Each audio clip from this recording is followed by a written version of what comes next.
పుంజక స్థల అనబడేటటువంటి ఒక చాలా అందగత్తె అయినటువంటి అప్సరస ఒక ఆమె ఉండేది. ఆమె కామరూపిణి. ఆమెకి ఒకానొకప్పుడు ఒక శాపం కలిగింది.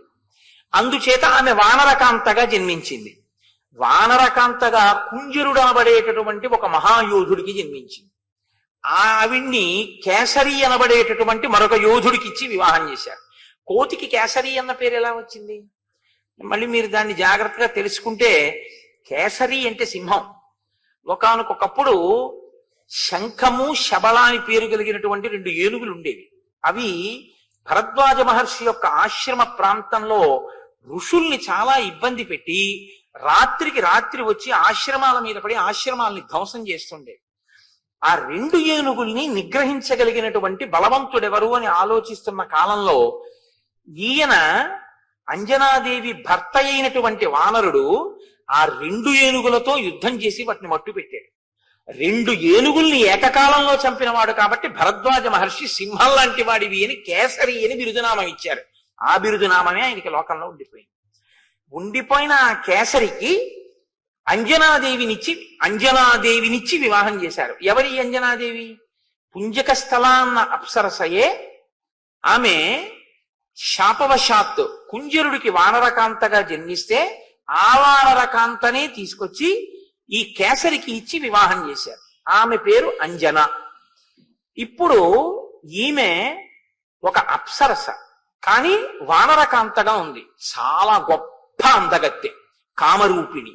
ఆమె ఎప్పుడు ఏ రూపం కావాలంటే ఆ రూపాన్ని పొందుతుంది.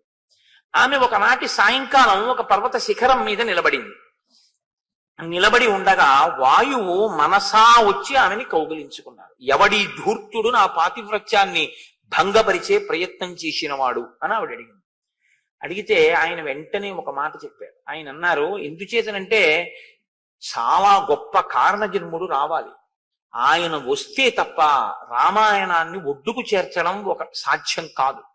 కాబట్టి ఇప్పుడు శివ తేజస్సు, వాయువు శివుని యొక్క అష్టమూర్తుల్లో ఒకటి. అంత తేలికగా ఆ అవతారం రావడం సంభవం కాదు. చాలా జాగ్రత్తగా క్షేత్రమునందు చేరవలసి ఉంటుంది, అది సుబ్రహ్మణ్యోత్పత్తిలాగా. కాబట్టి వాయు అన్నారు, నత్వాం హింసామి శుశ్రోణి మా భూత్తే సుభగే భయం మనసాస్మి గతో యత్వాం పరిష్వజ్య యశస్వినీం అని పిలిచారు. యశస్వినీం, ఓ కీర్తి కలదానా, మహాపతివ్రతవు అన్న కీర్తి నీకుంది. అమ్మా, నీ కీర్తిని చెరపడానికి వచ్చిన వాణ్ణి కాదు. దేవతా కార్యము నిర్వహింపబడడానికి ఒక అత్యంత తేజోవంతుడైనటువంటి పిల్లవాడొకడు వానరుడిగా జన్మించాలి. నువ్వు వానర కాంతగా ఉన్నావు కాబట్టి నా తేజస్సుని మనసా చేరుస్తాను. అప్పుడు నువ్వు ఆ తేజస్సుని లోపల వానరంగా వృద్ధి చేసి ప్రసవించవలసి ఉంటుంది. ఆ వానర రూపంతో వచ్చినటువంటి ఆ తేజో రూపం రేపు రామకార్యానికి ఉపయోగపడుతుంది. కాదు, తదనంతరం లోకంలో రామచంద్రమూర్తిని నమ్ముకున్న ప్రతివాణ్ణి రక్షిస్తుంది. యుగాలు మారిపోయిన అంతటి మహానుభావుడు ఇప్పుడు పుట్టవలసి ఉంది. వీర్యవాన్ బుద్ధి సంపన్న తవ పుత్రో భవిష్యతి మహాసత్వో మహాతేజ మహాబల పరాక్రమ లంఘనే ప్లవనే చైవ భవిష్యతి మయా సమః. భవిష్యత్తులో నాతో సమానమైనటువంటి వేగం ఉన్నవాడు, నాతో సమానమైనటువంటి లంఘన శక్తి కలిగిన వాడు, అంటే దూకగలిగినటువంటి వాడు, అంతటి బుద్ధి పరాక్రమాలు ఉన్నటువంటి వాడు ఒక మహానుభావుడు పుట్టవలసిన అవసరం ఉంది. అందుకనమ్మా నీ యందు తేజస్సుని నిక్షేపిస్తున్నాను. సాధారణంగా ఎప్పుడైనా మహర్షులకు కానీ దేవతలకు కానీ ఇబ్బంది కలిగితే ముందు వాళ్ళు వెళ్ళి ఎవరిని సంప్రదిస్తారు అంటే చతుర్ముఖ బ్రహ్మగారిని. శ్రీరామాయణంలో జాంబవంతుణ్ణి సంప్రదిస్తూ ఉంటారు. ఆయన పెద్దరికం అటువంటిది. కాబట్టి ఇప్పుడు ఆయన పెద్దరికం ఏమిటో కిష్కింధకాండ పూర్తయ్యేటప్పుడు మహర్షి ఆవిష్కరిస్తారు. ఆయన వయసు రీత్యాను పెద్దరికం, వయసుతో పాటు ఆయన చేసినటువంటి కార్యాలు కూడా అంత దక్షతతో కూడుకున్నవి. ఇప్పుడు నేను ఉడిగిపోయాను అని చెప్పడం కాదు, శరీరంలో ఉన్నటువంటి శక్తి ఉడిగిపోయినా తన అనుభవంతో చెయ్యగలిగినటువంటి మేలు ఏదో అంత గొప్ప మేలు జాంబవంతుడు చేస్తూ ఉంటాడు రామాయణంలో. అందుకే దక్షిణ దిక్కున ఉన్నటువంటి సముద్రపు ఉత్తర దిక్కున వానరులందరూ కూడా కూర్చుండిపోతే, 100 యోజనముల సముద్రాన్ని దాటేవాడు కనపడకపోతే దాటేవాడెవడో నేను చెప్తాను, దాటేవాడెవరో నేను చెప్పడం కాదు, చెప్పి ఆయనని నేను ప్రోత్సహిస్తాను. అది జరిగితే తప్ప ఆయన వెళ్ళాడు. ఆ విషయాన్ని కిష్కింధకాండలో మాత్రం చెప్పరు. మీరు ఇది ఎక్కడి నుంచి చూడవలసి ఉంటుంది అంటే, శ్రీరామాయణంలో సుందరకాండ వరకు కానీ యుద్ధకాండ వరకు కానీ మీకు ఎక్కడ ఈ ప్రస్తావన లేదు అసలు హనుమ గురించి. మరి ఎక్కడ తెలుస్తుంది అంటే, ఉత్తరకాండ చదివితే హనుమకి శాప విమోచనం ఎక్కడైంది అన్న విషయాన్ని మీరు చూడవలసి ఉంటుంది. హనుమకి శాప విమోచనం కిష్కింధకాండ చిట్ట చివరిలో అయింది. సుందరకాండ ప్రారంభం, కిష్కింధకాండ చివర. అది కూడా జాంబవంతుడు చేసిన స్తోత్రం వల్ల అయింది. నిన్నను ఆయన ఒక మాట అన్నాడు, తతప్రతీతం ప్లవతాం వరిష్టం ఏకాంతమాశ్రిత్య సుఖోపవిష్టం సంచోదయామాస హరిప్రవీరం హనుమంతమేవా. నేను ఇదిగో ఏకాంతంగా కూర్చున్నటువంటి వాడున్నాడే ఆ హనుమ, ఆయనే ఈ కార్యాన్ని చెయ్యగలడు. ఈ కార్యాన్ని చెయ్యగలిగినటువంటి హనుమ సమర్థత కలవాడైనప్పటికీ తన శక్తిని తాను మరిచి అలా కూర్చున్నాడు. నేను ఆయనని ప్రేరణ చేస్తాను అన్నాడు. ప్రేరణ చేస్తే గుర్తు రావడం ఏంటండి అంటే, ప్రేరణ చేస్తే గుర్తు రావాలి అంటే తన బలం తన చేత విస్మరింపబడి ఉండాలి. ఎందుకు విస్మరింపబడిందో, ఎందుకు ఆయన జ్ఞాపకం లేదో నేను మీకు కిష్కింధకాండ ప్రారంభమైన రోజున మనవి చేశాను. నాతి క్రుద్ధాతి మన్వత అని శేపురేనన్ రఘుశ్రేష్ఠ. వాళ్ళు కోపం లేకపోయిన ఋషులు అప్పటికి హనుమకి అంత బలం అవసరం లేదు అని ఒక అనుగ్రహ వాక్కు శాపరూపంగా విడిచిపెట్టారు. ఎప్పుడెప్పుడు ఈయన యొక్క బలం లోకానికి అవసరం అవుతుందో ఆనాడు ఈయన్ని ఒకరు స్తోత్రం చేస్తారు. ఆయన బలం ఆయనకి జ్ఞాపకం చేస్తారు. ఆ జ్ఞాపకం చేసిన రోజున ఈయన శాపం తొలగిపోతుంది, ఈయన బలం మళ్ళీ ఈయనకి జ్ఞాపకానికి వస్తుంది. ఇంకక్కడి నుంచి ఆయన చెయ్యవలసిన పనిని ఆయన చేస్తారు అని. అందుకే ఇంత బలవంతుడైన, అసలు ఆ మాటకొస్తే నిజంగా హనుమ తలుచుకుంటే వాలిని నిగ్రహించగలరు. కానీ తన బలాన్ని తాను మరిచిపోవడం వల్లే వాలితో పాటుగా భూమండలం అంతా ఆయన తిరిగారు. అటువంటి హనుమకి శాప విమోచనం అయ్యేటటువంటి సందర్భం చాలా మహోత్కృష్టమైనటువంటి సందర్భం శ్రీరామాయణంలో. ఎందుకంటే ఇక నుంచి ఆయనకి శాప విమోచనం జరిగితే ఆయనకున్న బలం దేనికి ఉపయోగపడుతుంది? భక్తరక్షణ కొరకు ఉపయోగపడుతుంది. భక్తులైన వారు ఎవరున్నారో, ఈశ్వరుణ్ణి ఆశ్రయించిన వాళ్ళు ఎవరున్నారో వాళ్ళని రక్షిస్తారు. కాబట్టి ఇప్పుడు జాంబవంతుడు అంటున్నాడు, వీర వానరలోకస్య సర్వశాస్త్ర విశారద తూష్ణీం ఏకాంతమాశ్రిత్య హనుమం కిం నజల్పసి. హనుమని ఉద్దేశించి మాట్లాడుతూ, ఓ హనుమ కిం నజల్పసి, నువ్వెందుకు మాట్లాడటం లేదు? వీళ్ళందరూ చెప్పారుగా ఇన్ని యోజనాలు పెడతామని, నువ్వేమీ అంటలేదు. నీవు ఏమీ అంటలేదు అంటే శక్తిహీనుడవు అని అనుకుంటున్నావా? నీ శక్తి ఏమిటో నాకు తెలుసు. వీర వనరలోకస్య సర్వశాస్త్ర విశారద, నీకు సర్వశాస్త్రములు తెలుసున్నటువంటి వాడివి, గొప్ప వీరుడివి. అంటే శరీరము మనస్సు రెండూ కూడా సంపత్తి కలిగినటువంటి శరీరం, చాలా గొప్ప బలం కలిగినటువంటి శరీరం. మనసు బుద్ధి శాస్త్రమెరిగినటువంటి బుద్ధి. కేవలం తనంత తాను నిశ్చయం చేసుకోవడం వేరు, శాస్త్ర పరిజ్ఞానంతో నిశ్చయం చేసుకోవడం వేరు. శాస్త్ర పరిజ్ఞానంతో మాట్లాడేటప్పుడు నిర్మోహమాటంగా ఉండి మాట్లాడగలగడం వేరు. ఇది చాలా చాలా గొప్ప విషయం. ఎందుకో తెలుసా అండి? ధైర్యం అని ఒక మాట ఉంది. ధైర్యం అంటే మీరు కేవలంగా ఏదో ఒక విపత్కర పరిస్థితుల్లోకి చొచ్చుకుపోగలగడం అన్నదే మీరు అనుకోకండి. శాస్త్రాన్ని నమ్మినవాడు శాస్త్రాన్ని నమ్మినట్టు ఉన్న మాట ఉన్నట్టు మాట్లాడగలిగితే వాడు ధీరుడు, వాడు ధైర్యవంతుడు. ఎందుకంటే దాని వలన ఆయన నమ్మకం ప్రకాశిస్తుంది. ఆయన ఎంత నమ్మినవాడో, ఎంత చిత్తశుద్ధి ఉన్నవాడో ఆ సందర్భాన్ని బట్టి తెలుస్తూ ఉంటుంది. హనుమ అంత గొప్ప శాస్త్ర విశారదుడు, శాస్త్రం తెలుసున్నవాడు. తెలుసు కాబట్టి దాన్ని ఆయన అనుష్ఠాన పర్యంతంలోకి తీసుకొస్తారు.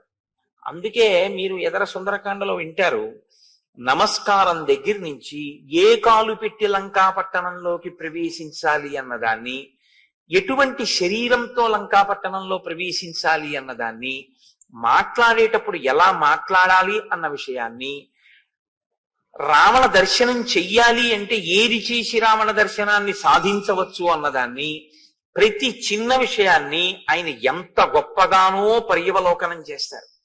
ఇది ఇంత గొప్ప ప్రజ్ఞ ఉన్నా అప్పుడప్పుడు చిన్న చిన్ని వైక్లభ్యాలు వస్తూ ఉంటాయి, రాకపోవడం అన్నది ఉండదు. కానీ ఎవడికి శాస్త్ర పరిజ్ఞానం పక్కన భక్తి ఉందో వాడికి అటువంటి తొట్టుబాటు వచ్చినప్పుడు ఈశ్వరుడు వాడిని రక్షిస్తూ ఉంటాడు. నువ్వు తొట్టుపడ్డావు ఇవాళ, అలా తొట్టు పడకు అని మళ్ళీ ఉంచుకోగలిగినటువంటి శక్తిని ఇస్తాడు.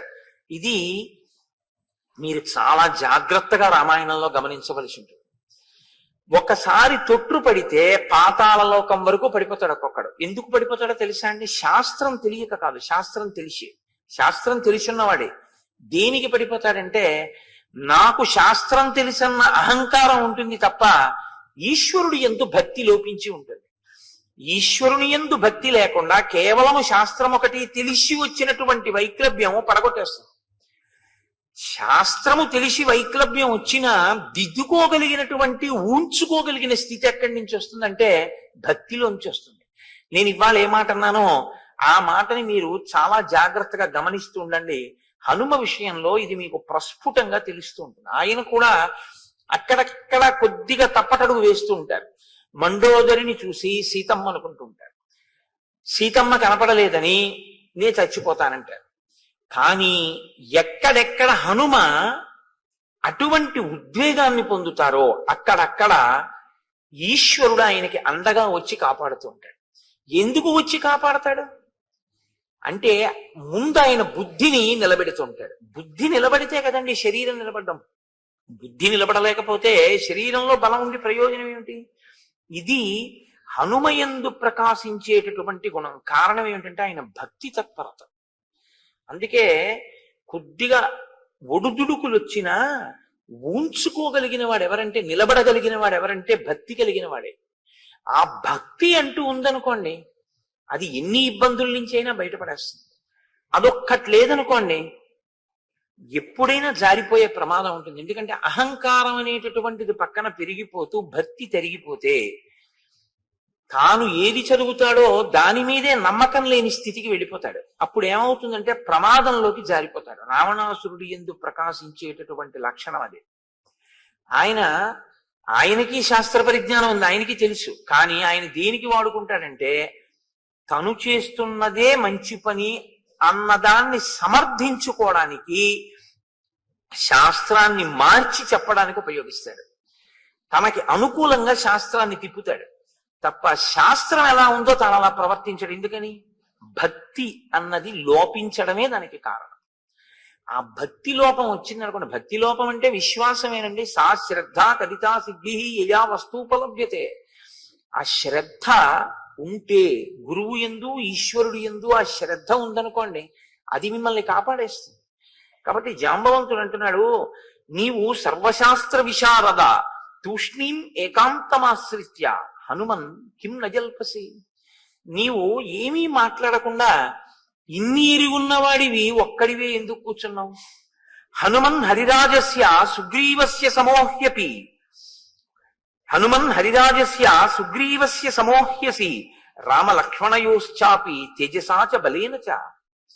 ఓ హనుమ, నీవు వానరుల కందటికి ప్రభు అయినటువంటి సుగ్రీవుడు ఏ స్థాయిలో ఉన్నవాడో, ఎంతటి బలవంతుడో, నీవు కూడా అంతటి బలవంతుడవే. ఈ మాట వెనక ఉన్నటువంటి తర్కాన్ని మీరు గమనించాలి. ప్రభువుతో సమానమైనటువంటి బలవంతుడు అనుకోండి, ప్రభువుతో సమానమైన శాస్త్ర పరిజ్ఞానం ఉన్నవాడు అనుకోండి, నేను ఈయన మాట వినేది ఏమిటనేటటువంటి లక్షణం ఒకటి ఉంటుంది. కానీ ప్రభువుతో సమానమైన వాడైనా ప్రభుత్వాన్ని గౌరవించేటటువంటి వాడైనా ఆ బలాలు ఎప్పుడు చూసుకోడు. ఆయన సింహాసనం మీద ఉన్నాడు, నేను ఆయన మాట వినాలి. ఇది వినయం. ఈ వినయం హనుమయందు చాలా చాలా గొప్పది. అందుకే ఈ వినయానికి పరాకాష్ట ఎక్కడంటే, మీకు హనుమ ఎప్పుడు కనపడ్డా రామచంద్రమూర్తి యొక్క పాదాల దగ్గర కూర్చుని ఎప్పుడు ఆయన పాదాల వంక చూస్తూ ఇలా నమస్కారం చేస్తూ ఉంటారు. మీరు చూడండి, లోకంలో ఇద్దరు ఉంటారు. వాళ్ళు మీరు పూజ చేద్దామని వెళ్ళినా సరే, పిడుగులు పడిపోయినా సరే, వడగళ్ల వాన పడిపోయినా సరే, పెద్ద పెద్ద బాజాలు వాయించినా సరే, వాళ్ళు మాత్రం తల తిప్పరు.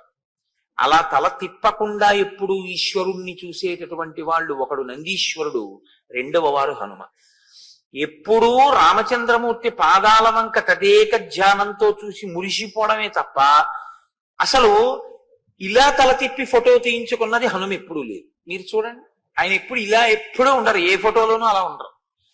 ఆయన ఎప్పుడు రామపాదాలనే చూస్తూ నమస్కారం చేస్తూ ఉంటారు.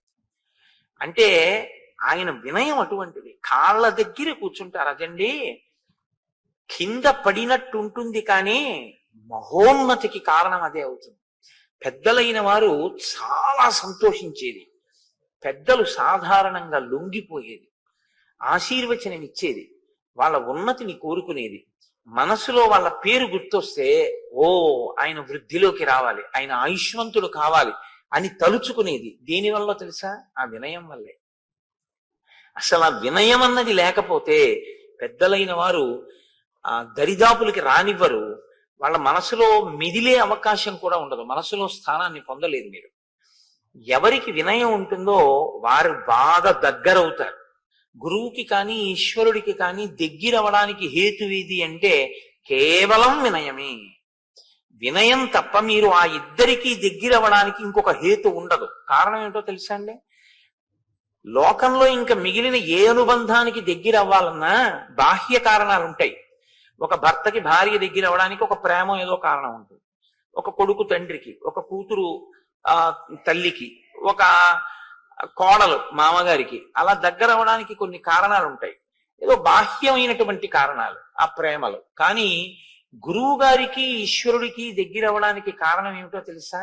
వినయం ఒక్కటే కారణం. ఎందుకు వినయాన్ని అడుగుతారు అని మీరు నన్ను ప్రశ్న వేయచ్చు. వాళ్ళకి ఇవ్వడానికి వాళ్ళు కోరుకున్నది నీ వద్ద లేదు. ఎందుకో తెలుసా అండి మాట నేను అంటున్నాను? వారికి అసలు కోరికుంటే తృప్తి ఉంటుంది. తృప్తి ఎప్పుడు ఉంటుందండి? కోరికుంటే. ఇప్పుడు నాకు తృప్తి అన్న మాట ఒకటి, ఇప్పుడు నాకు కోరికుంటే, నాకు ఏదో గుంటూరులో ఒక జిలేబీ తినాలి అని నాకు కోరిక వచ్చింది అనుకోండి, పట్టుకొచ్చి హరిప్రసాద్ గారు నాకు జిలేబీ పెట్టారనుకోండి, నేను తింటే నాకు తృప్తి. అసలు నాకు దీని మీద వ్యామోహం లేదు. మీరు తీసుకొచ్చి అక్కడ పెట్టినా నాకు దాని మీద ఏం అనురక్తి లేదు. నేను తినాలని నేనేం కోరిక పడను అనుకోండి. నేనంటే అలా అన్నానని మీరు అనుకోవద్దు. నేను ఇంద్రియ చాపల్యం ఉన్నవాడిని, నేనేం గొప్పవాడిని అని చెప్పట్లేదు, ఒక ఉదాహరణ చెప్తున్నాను అంతే. ఇప్పుడు నాకు తృప్తి మీరు ఎలా తీసుకొస్తారు చెప్పండి? నాకే కోరిక లేదు. ఏ కోరిక లేని నాకు మీరు ఏం చేసి తృప్తినిస్తారు? మీరు ఒకవేళ బలవంతంగా తీసుకొచ్చి రామచంద్రమూర్తికి బంగారు కవచం ఎలా కట్టారో అలా కట్టినా, తీసా పక్కన పారేసినా వెళ్ళిపోతాను అనుకో, నాకు దాని గురించి పట్టింపు లేదు. అది ఒక గడ్డి పరక, రెండూ నా దృష్టిలో ఒకటి. ఇప్పుడు ఇచ్చి మీ తృప్తి ఏమో, పుచ్చుకుని నాకేం తృప్తి లేదు. నా తృప్తి మీకు కావాలనుకుంటే మీరు వినయంగా ఉండడం ఒకటే తృప్తి. అది ఎవరి విషయంలో? గురువు విషయంలో. నా విషయంలో అన్నది ఉదాహరణ బాగా అర్థం అవుతుందని చెప్పాను తప్ప నేను ఆ స్థాయిని నేను చెప్పట్లేదు. అప్పుడు నాది అహంకారం అవుతుంది. ఏమీ ఆశించని వాడు గురువు కనుక ఆ గురువు దేనికి లొంగుతాడు? ఆయన పాదాలని పట్టుకుంటే, గురువు గారి దగ్గర వినయంతో నిలబడగలిగితే గురువు గారు పొంగిపోతారు. అందుకే ఈ వినయానికి పరాకాష్ఠ కింద ఉంటారు. ఈశ్వరుడి దగ్గర అంతే. మీరు ఈశ్వరుడికి ఏమి ఇస్తారండి? మిమ్మల్నే ఈశ్వరుడు సృష్టించాడు. మీ ఊపిరితిత్తులు ఈశ్వరుడు ఇచ్చాడు, మీ గుండెకాయ ఈశ్వరుడు ఇచ్చాడు, మీ మూత్రపిండాలు ఈశ్వరుడు పెట్టాడు, మీ మాట ఈశ్వరుడు ఇచ్చాడు, మీరు తినడానికి పదార్థాలు ఈశ్వరుడు ఇస్తున్నాడు, పచనం ఆయన చేస్తున్నాడు, జీర్ణం ఆయన చేస్తున్నాడు. ఆయనకి మీరేమి ఇస్తారు? యాపిల్ పండు మీరు సృష్టించారేంటి? ఈశ్వరుడు సృష్టించాడు. యాపిల్ పండు కొనడానికి డబ్బు మీరు సృష్టించారేంటి? శక్తి మీకు ఇచ్చి మీకు ఉద్యోగం చేయించి డబ్బు ఇప్పిస్తున్నాడు. అన్నీ ఆయన ఇచ్చినవే. అన్నీ ఆయన ఇస్తే మీరేం ఇస్తారు ఈశ్వరుడికి? ఈశ్వరా, నువ్విచ్చింది నీకు ఇవ్వడం తప్ప నేను ఇవ్వగలిగిందన్నది నాకు లేదన్నది భావనే నివేదన. ఈ భావన మీకు కలిగిందనుకోండి, అది వినయానికి పరాకాష్ఠ, అదే నివేదన. ఆ నివేదన యొక్క ఫలితము ప్రసాదం.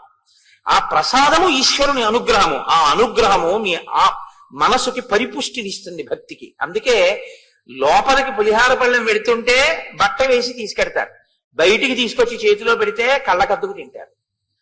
ఎందుకని? అది ప్రసాదం. ఈశ్వరుడికి చూపిస్తే ప్రసాదం, ఈశ్వరుడికి చూపించకపోతే పులిహారం. ప్రసాదంగా అనుభవించడం అంటే ఇవన్నీ ఈశ్వరుడివే అని నమ్మగలగడం. కాబట్టి ఈశ్వరుడికి మీరేమి ఇస్తారు? నేనేమి ఇవ్వలేను అనుకున్నప్పుడు వినయంతో కిందకి ఉండడమే. ఎంత పెద్దవారు మీరని లోకమంతా అంటున్నా, నా పెద్దరికం ఏమిటండి, నా పెద్దరికం అంతా ఆయన ఇచ్చిందని ఆయన పాదాల దగ్గర కూర్చుంటాడు తప్ప ఎప్పుడూ సమానంగా కూర్చోడు. ఇది వినయం. దీనికి గురువు లొంగుతాడు, దీనికి ఈశ్వరుడు లొంగుతాడు. అందుకే శంకర భగవత్పాదుల గురించి ఎప్పుడు లోకంలో ఒక మాట అంటుంటారు. ఆయన జ్ఞానాన్ని కదా బోధ చేశారు, ఇంకా భక్తి అన్న మాటకి తావెక్కడుంది? భక్తి అంటే రెండు ఉంటే కదా భక్తి. ఓ పెద్ద ఆయన ఉన్నాడు, చిన్న ఆయన ఉన్నాడు, ఈయన ఆయన్ని స్తోత్రం చేశాడు అప్పుడు కదా. శంకరుల దృష్టిలో ఉన్నది ఒకటేగా, ఇంకా మళ్ళీ భక్తి ఎక్కడి నుంచి వచ్చిందంటారు. భక్తి పరాకాష్ఠ జ్ఞానం. జ్ఞానానికి భక్తి ఎప్పుడు ప్రతిబంధకం కాదు. పింజలేని పండు ఎక్కడి నుంచి వస్తుందండి? భక్తితో కూడిన కర్మాచరణం వల్లే జ్ఞానం వస్తుంది. అసలు భక్తి లేకుండా జ్ఞానం ఎక్కడ వస్తుంది? రాదు. కాబట్టి జ్ఞానమునకు భక్తి ప్రతిబంధకం కాదు. అందుకే శంకర భగవత్పాదులు మోక్ష సాధన సామాగ్ర్యాం భక్తిరేవ గరీయసి అని ప్రతిపాదించారు. మహానుభావుడైన జగద్గురువు. అబ్బో, శంకర భగవత్పాదులు చెప్పందేముంది. ఆకాశం అంత ఎత్తు ఎదిగారు, పాతాళం అంత కిందకి దిగారు. ఇంకా తర్వాత ఎవరన్నా ఏమన్నా చెప్తే ఆ మధ్యలోకి వచ్చి నిలబడాలి తప్ప శంకరుల్ని దాటి పైకి ఎక్కలేరు, శంకరుల కన్నా కిందకి వెళ్ళలేరు. ఆయన కిందకెంత వెళ్ళారో అంతా వెళ్ళారు. ఎంత మీరు తక్కువ చేసి మాట్లాడుకోవాలో ఈశ్వరుడి దగ్గర అంత తక్కువ చేసి శంకరాచార్యుల వారు మాట్లాడారు. పశుమాం సర్వజ్ఞ ప్రథిత కృపయా పాలయ విభో అన్నారు. ఎంత పైకెక్కారంటే అహం బ్రహ్మాస్మి అన్నారు. ఇప్పుడు ఇంకా మీరు అంతకన్నా పైకేం పెడతారు, ఇంతకన్నా కిందేం పెడతారు. కాబట్టి మీరు ఎంతమంది వచ్చినా, తర్వాత ఎవరు వచ్చినా, ఏం మాట్లాడినా ఈ రెండింటి మధ్యలోనే మాట్లాడాలంతే. కాబట్టి శంకరుల కన్నా కిందకెళ్ళలేరు, శంకరుల కన్నా పైకి వెళ్ళలేరు. అది శంకరుల యొక్క తత్వం అంటే వ్యోమవత్ వ్యాప్త దేహాయ. సరే, అందుచేత నీవు సుగ్రీవుడితో సమానమైన వాడివే కాదు, రామలక్ష్మణయోశ్చాపి తేజసాచ బలేనచ. రామలక్ష్మణులిద్దరూ తేజస్సులో ఎంత గొప్పవారో, బలములో ఎంత గొప్పవారో, నీవు కూడా తత్తుల్యమైన వాడవు. అంతే బలము, అంతే తేజస్సు ఉన్నవాడవు. అంటే రామలక్ష్మణులతో సమానమైన స్థాయి కలిగినటువంటి వ్యక్తి హనుమ. కానీ ఎక్కడ కూర్చుంటారు? ఎప్పుడూ పాదాల దగ్గర. ఎదిగినా ఒదగడం నేర్చుకోవాలి అంటే హనుమ యొక్క ఉపాసన చేసి తీరాలి. అందుకే మనకి లోకంలో చిన్న పిల్లలతో కూడా మనం ఎవరిని ఆరాధన చేయిస్తామంటే ఇద్దరిని ఆరాధన చేయిస్తాం. ఒకరు వినాయకుడు, ఒకరు హనుమ. సరే, వినాయకుడిని ఎందుకు అలాగా చెయ్యవలసి ఉంటుంది అన్నది రేపు వింటారు. మళ్ళీ చరిత్ర చరణం ఎందుకు? హనుమ కూడా అంతే. అపారమైనటువంటి వినయ సంపత్తి కలిగినటువంటి వారు, మహానుభావుడైన. ఈ మాటలు ఆయన ఎందు గర్వాన్ని పెంచలేదు, ఈ మాటలు ఆయన ఎందు వినయాన్ని పెంచాయి. అది విచిత్రం. మీరు అయ్యా చాలా వృద్ధిలోకి వచ్చారు, చాలా చక్కటి పని చేశారు అంటే ఇలా అనకూడదు. ఆయన చేత నేను పొందినటువంటి ప్రశంసా వాక్యం, అరే నేను వాడిని ఎందుకన్నాను అలాగా, ఎంత పాడయ్యాడు ఇప్పుడు అని ఆయన పశ్చాత్తాపడవలసినటువంటి రోజు రాకుండుగాక అని ఎప్పుడూ అడగాలి. అందుకే ఒక గురువు దగ్గరికి వెడితే శిష్యుడు ఎప్పుడూ చెప్పవలసిన మాట ఏమిటో తెలుసా అండి? గురువు గారు, నా నడవడి చేత మీ కీర్తికి ఎన్నడూ కళంకము కలకకుండుగాక. ఫలానా ఆయన గురువు గారు అని సమాజం ఎప్పుడైనా మిమ్మల్ని మీ శిష్యుడు కదూ అయినా అన్నప్పుడు మంచి శిష్యుణ్ణి తయారు చేశారండి అని మిమ్మల్ని శ్లాఘించాలి తప్ప, ఏమండి మీ శిష్యుడు అటువంటి వాడిని తయారు చేశారు అన్ననాడు గురువు తల ఉంచుకోవలసి వస్తుంది. కాబట్టి నా నడవడి ఎన్నడూ అలా ఉండకుండుగాక అని మనం గురువు గారి దగ్గర ప్రతిజ్ఞ చేసుకుంటూ ఉండాలి. ఎప్పుడు గురువు గారి దగ్గర చెయ్యవలసిన ప్రతిజ్ఞ అదే తప్ప గురువుకి నువ్వు చేయగలిగినది ఏది ఉండదు. ఎందుకో తెలుసా అండి? ఆయన నిత్యతృప్తుడు, ఆయన ఎప్పుడూ తృప్తితోనే ఉంటారు. అటువంటి తృప్తి కలిగి ఆంతర తృప్తి, అది ఆశ్చర్యకరమైన విషయం. అసలు కోరిక పుట్టదు, అజాత శత్రువు అన్నట్టే ఆ గురువు యందు కోరిక అన్నది పుట్టదు. అసలు పుట్టనప్పుడు మీరు ఏం చేస్తారండి? ఇంకా ఆయన్ని మీరు చేయడానికి ఏం ఉండదు. అది అందుకే ఆ గురుత్వాన్ని పొందడం, ఆ గురుత్వమునందు నిలబడగలగడం చాలా గొప్ప విషయం. అది ఈశ్వరానుగ్రహం చేత మాత్రమే సంభవిస్తుంది. ఆ గురువు, ఆ ఈశ్వరుడు ఎవరిని అనుగ్రహిస్తారో అనుగ్రహం ఎవరికి ఉంటుందో వాళ్ళకి మాత్రమే గురువు చెప్పిన మాట మనసులో నిలబడి అనుష్ఠానంలోకి వెడుతుంది. గురువు గారి అనుగ్రహాన్ని మీరు పొందలేకపోయారనుకోండి, మీరు ఎన్ని వినండి గురువు గారి దగ్గర చెప్పినవి, అవి మీ యందు బుద్ధి రూపంలో మాత్రం ప్రకాశించలేవు, తేడా వచ్చేస్తుంది. ఈ రహస్యం ఎక్కడ చెప్పారో తెలుసా అండి? ఇవాళ సమయం చాలదని నేను విడిచిపెట్టాను, కానీ ప్రహ్లాదోపాఖ్యానంలో ఉంది రహస్యం. ఎందుకని అంటే, లీలావతి గర్భంతో ఉన్నప్పుడు నారదుడు లీలావతిని తీసుకెళ్లిపోయాడు. దేవేంద్రుడు తీసుకెళ్లిపోతుంటే నారదుడు వచ్చి దేనికి తీసుకెళ్తున్నావు అని అడిగాడు. హిరణ్యకశిపుడు తపస్సుకి వెళ్ళాడయా, ఆయన యొక్క వీర్యము ఈమె గర్భము యందు పిండముగా రూపుదాలుస్తోంది, వాడితోనే వేగలేకపోతున్నాం, మళ్ళీ ఇంకోడా బయటికి, అందుకని ఆ పిల్లవాడు పుట్టగానే చంపేస్తాను, చంపి ఈవిని వదిలేస్తానన్నాడు. ఎందుకంటే ఇద్దరు అన్నదమ్ములు, ఇంద్రుడు హిరణ్యకశిపుడు కశ్యప ప్రజాపతి సంతానమే. అంటే నారదుడు అన్నాడు, నీకేం తెలుసు, హిరణ్యకశిపుడి కొడుకు కాబట్టి అలా ఉంటాడు అనుకుంటున్నావు, కాదు, ఆయన హిరణ్యకశిపుడి కొడుకైనా లోకమంతిటి చేత కీర్తింపబడేటటువంటి మహాభక్తుడు పుడుతున్నాడు, నువ్వెవరు చంపడానికి, కాబట్టి నా ఆశ్రమానికి తీసుకెళ్తానన్నాడు. అటువంటి మహాభక్తుడు పుడితే నాకేం అభ్యంతరం, తీసుకెళ్ళండి అన్నాడు. నారదుడు ప్రహ్లాదుడికి ఉపదేశం ఎప్పుడు చేశాడో తెలుసా అండి? పుట్టాక కాదు. లీలావతి గర్భమునందుండగా పిండము వింటుంది. మీరు నమ్మండి నమ్మపోండి, వాళ్ళ పెద్దలు కూడా అంగీకరిస్తున్నారు. పిండానికి వినే శక్తి ఉంటుంది. నేను ఇంకా చెప్పకుండా ఉండలేను, నా వ్యక్తిగత అనుభవం అయినా. నా ఇంటికి ఒకనకొకప్పుడు కాకినాడలో ఒక దంపతులు వచ్చారు. వాళ్ళు అమెరికాలో ఉంటున్నారు. ఆవిడ పెళ్లి ముందు నుంచి ఏదో నేను చెప్పిన మాటలు ఆవిడకి ఏదో పాపం మంచివి అనిపించాయి. ఆవిడ వింటూ ఉంటుంది సీడీలు ఎప్పుడూను. ఆవిడ కాకతాళీయంగా ఆవిడ భర్త గారికి కూడా అంతే ప్రీతి నా సీడీలు ఎందు. కాబట్టి ఇద్దరికీ అదే పని, అస్తమానం వింటూ ఉండేవారట అమెరికాలో. వాళ్ళిద్దరికీ వాళ్ళ అనురాగ ఫలితంగా ఒక శిశువు ప్రాణం పోసుకుంటోంది ఆవిడ కడుపులో. ఆవిడ ఇవే వింటుండేవారు, అదే పనిగా వినేవారు. ఆ పుట్టినటువంటి పాప విరిసిపోతోంది సీతమ్మ తల్లిలా. అది పాకేటటువంటి వయసు వచ్చింది. ఆ పాకేటటువంటి పిల్లని తీసుకుని వాళ్ళు ఒకసారి నన్ను చూడడానికి వచ్చారు, మీరున్నారులా ఉంది. ఆ పాపను తీసుకుని మా ఇంటికి వచ్చారు. నాకు పేర్లు జ్ఞాపకంలో ఉండవు. తీసుకొస్తే ఆ పాప నిద్రపోతోంది. మా ఇంటికి వచ్చేప్పటికి వాళ్ళు తీసుకెళ్లి లోపల మంచం మీద పడుకోబెట్టండి అమ్మా, ఎంతసేపు ఒళ్ళో పెట్టుకుంటారన్నారు. లోపల పడుకోబెట్టారు. దానికి తెలివి వచ్చింది. తెలివి వచ్చిన తర్వాత తీసుకొచ్చి వాళ్ళ అమ్మగారు కింద దింపారు. దింపితే నేను అంత దూరంలో కుర్చీలో కూర్చుని మాట్లాడుతున్నాను, వాళ్ళు కూర్చుని మాట్లాడుతున్నారు. ఆ పిల్ల గబ్బ గబ్బ గబ్బ గబ్బ గబ్బ గబ్బ పాక్కుంటూ వచ్చి నా 2 కాళ్ళు పట్టుకుని ఇలా తలెత్తి చూస్తాను. నేను దాన్ని ఎత్తుకుని తొడ మీద కూర్చోబెట్టుకున్నాను. తొడ మీద కూర్చోబెట్టుకుని, ఏమమ్మా ఏం అలా చూస్తున్నావు అన్నాను. అది ఇంట్లోంచి వెళ్ళిపోయే వరకు నేను మాట్లాడుతుంటే అది నా నోటి వంక ముఖం వంక అలా చూస్తూనే ఉంది. అంటే అది తల్లిగారి గర్భంలో ఉండగా నా మాటలు అదే పనిగా విని అది నిద్రపోతున్నది నా మాటలకు ఉలిక్కి పడిలేచింది. నేను ఇన్ని నెలలుగా వింటున్న మాటలు ఈ శరీరంలోంచే వస్తున్నాయన్నమాట. అందుకని అది నా నోటిని, నా ముఖాన్ని ఆశ్చర్యంగా అలా చూస్తూ కూర్చుంది ఒళ్ళో. కాబట్టి వింటాయి గర్భస్థ పిండాలు. నారదుడు చెప్పినటువంటి మాటలు లీలావతి తల ఊపుతూ వింది, లోపల ప్రహ్లాదుడు విన్నాడు. ప్రహ్లాదుడు బయటికి వచ్చాడు, లీలావతి అంతఃపురానికి వెళ్ళింది. అంతఃపురంతో ప్రహ్లాదుడు వెళ్ళాడు. లీలావతి మరిచిపోయింది, ప్రహ్లాదుడికి గుర్తుండిపోయింది. ఇది రాక్షసుల పిల్లలతో చెప్తూ ప్రహ్లాదుడు ఒక రహస్యం చెప్పాడు. ఆయన అన్నాడు, వెల్లిగొన నాటి నుండి అనుగ్రహం చేత, గురువు గారి యొక్క అనుగ్రహం చేత. గురువు యొక్క అనుగ్రహం, ఈశ్వరానుగ్రహం ఎక్కడుంటాయో అక్కడ గురువు గారి నోటి వెంట వచ్చినటువంటి మాటల్ని మరిచిపోవడం ఉండదు. మనసు తిప్పి తిప్పి తిప్పి తిప్పి అనుష్ఠానంలోకి తీసుకొస్తుంది. అది లేదనుకోండి మరుపు కిందకి వెళ్ళిపోతుంది.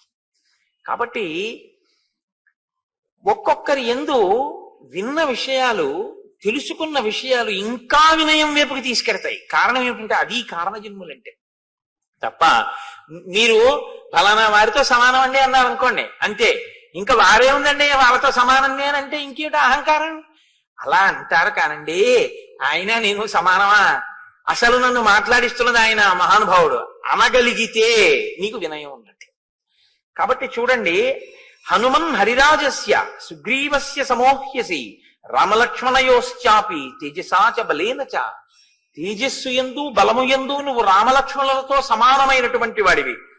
అరిష్టనేమిన పుత్రో వైనతేయో మహాబల గరుత్మానితి విఖ్యాత ఉత్తమ సర్వపక్షిణాం బహుశో హి మయా దృష్ట సాగరే స మహాబల భుజగానుద్ధరన్ పక్షి మహావేగో మహాయశాహ.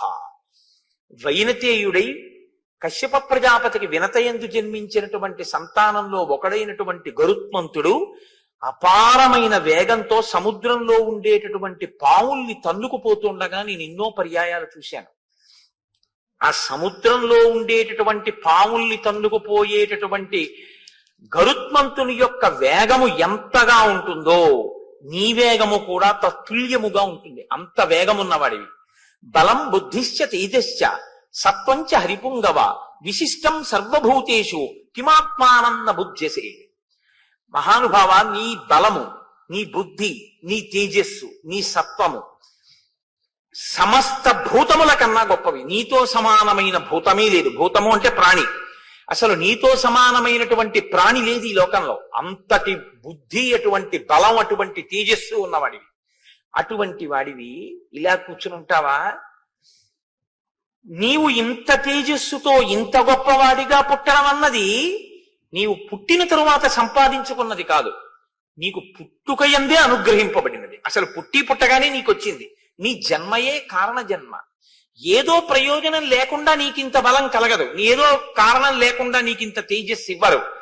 కాబట్టి ఇంతటి తేజోమూర్తిగా నువ్వు జన్మించావు. ఇక్కడ ఎప్పుడూ కూడా మీరు ఒకటి గమనించవలసి ఉంటుంది. మీరు ఇటువంటి విషయాలు వినేటప్పుడు కారణ జన్మల యొక్క జన్మకి సంబంధించినటువంటి విషయాన్ని లౌకికమైనటువంటి దృష్టితో మీరు విచారణ చేయకూడదు ఎప్పుడు కూడా. ఎందుకో తెలుసా అండి? అది పరాశక్తి యొక్క అనుగ్రహం చేత జన్మిస్తారు. అందుకే అసలు ఒక్కొక్క మహానుభావుడు జన్మించేటప్పుడు ఆయన జన్మిస్తే అటువంటి గొప్ప తేజోమూర్తిని భరించగలిగినటువంటి క్షేత్రం ఉండదు. ఈశ్వరుడి అవతారాన్ని భరించగలదేమో కానీ మహర్షుల యొక్క తేజస్సుని భరించి వహించగలిగిన క్షేత్రాలు ఉండవు. నేను మీతో యథార్థం చెప్తున్నా. రామచంద్రమూర్తిని కనగలిగిన కడుపు ఉంటుందేమో, వశిష్ఠ మహర్షిని కనగలిగిన కడుపు ఉండదు. అందుకే వాళ్ళు కుంభసంభవులు. ఒక కలశలోంచి ఉద్భవించారు వాళ్ళు. కారణం ఏమిటంటే ఆ తేజస్సుని భరించడం కష్టం. సుబ్రహ్మణ్యోత్పత్తిలో మీరు విన్నారు, ఏ క్షేత్రం భరించగలిగింది ఈశ్వర తేజస్సుని? అవి భరించలేదు. కాబట్టి భరించగలిగినటువంటి క్షేత్రము యందు ప్రవేశపెడతారు. ఆ తేజస్సుని ప్రవేశపెట్టి ఆ తేజస్సుతో కలిపి కారణజన్ములుగా వస్తారు తప్ప ఒక పతివ్రత యొక్క శీలాన్ని హరించడం లక్షణంగా దేవతలు ప్రవేశపెట్టారు. అందుకే శీలాపహరణం లేకుండా యోగ్యమైన క్షేత్రమునందు తేజస్సు ప్రవేశపెట్టి ఆ రూపంగా పుడితే తప్ప దేవతా కార్యం జరగదు అంటే ఆ రూపంగా జన్మించడానికి వీలుగా గర్భస్థం చేస్తారు. అందుకే శ్రీరామాయణంలో చాలా మంది వానరులు ఆశ్చర్యకరమైనటువంటి జన్మలు స్వీకరించిన వారు. అలా పుట్టిన వాళ్ళల్లో వాలి సుగ్రీవులు కూడా స్త్రీ యందు జన్మించిన వారు కారు. వృక్షకరజస్సు అని ఆయన గురించి ఉత్తర రామాయణంలో చాలా విశేషంగా ఉంది. ఆయన చతుర్ముఖ బ్రహ్మగారికి ఒకనకొకప్పుడు సమాధి నిష్టలో ఉండగా కన్నుల వెంట నీరు కారింది. ఇట్నుంచి కారితే దుఃఖమని, ఇట్నుంచి కారితే అది ధ్యానావస్థలో వచ్చేటటువంటి బాష్పధారలని అంటారు. ఆ బాష్పధారలు పడుతుంటే ఆయనకి ఎందుకో బుద్ధి పుట్టి తన చేత్తో పట్టుకున్నారు ఆ నీటి చుక్కలు. అందులోంచి పుట్టాడు ఒక వానరుడు, వృక్షకరజస్సు అని. ఆ పుట్టినటువంటి వానరుణ్ణి ఆయన భూమండలం మీద విడిచిపెట్టి నువ్వు అక్కడ పళ్ళు కాయలు తింటుండు అన్నారు. ఆయన పళ్ళు కాయలు తింటూ ఒకానొకప్పుడు ఒక సరస్సులో ఆయన ఎప్పుడు ఇంకో ప్రాణిని ఎదురుగుండా చూసింది లేదు. ఎప్పుడు ఏవో పళ్ళు కాయలు తింటూ బ్రహ్మగారు చెప్పిన ప్రదేశంలో బతుకుతున్నాడు. ఒకప్పుడు ఒక కైలాస పర్వతం దగ్గర ఉన్నటువంటి సరోవరం దగ్గరికి వెళ్ళి ఆ నీటిలోకి చూశాడు. అసలు నీటిలోకి ప్రతిబింబం చూసుకోకూడదు, ఆయుక్షీణం అవుతుంది. కాబట్టి నీటిలోకి చూశాడు. ఇంకో వానరం కనబడితే ఆయన ఇంకో వానరం వచ్చిందనుకుని దాంతో యుద్ధం కోసం నీళ్లలో దిగాడు. ఆ నీళ్లలో దిగితే వానరం కనపడలేదు. నీళ్లు కదిలిపోతే ఇంకా ప్రతిబింబం ఏమి ఉంటుందండి? ఆయన పైకి ఎక్కాడు, ఆరదైపోయాడు. ఒక రోజు ఉంటుంది ఆ స్త్రీత్వం. ఇప్పుడు వెంటనే ఆయన యందు ఇంద్రుడు సూర్యుడు మోహం పొందారు. ఇంద్రుడు తన తేజస్సును ఆయన శిరస్సు మీద విడిచిపెట్టాడు. అది వాలం దాకా వెళ్లి వాలి పుట్టాడు.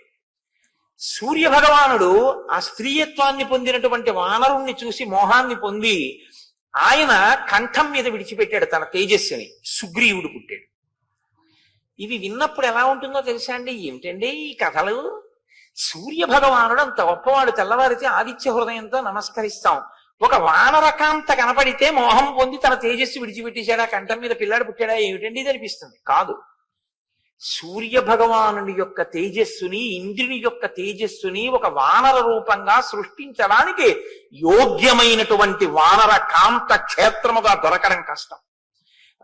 రామచంద్రమూర్తికి సాయపడడానికి తొందరగా రావాలి ఈ వానరాంశలన్నీ, బ్రహ్మగారి ఆదేశం.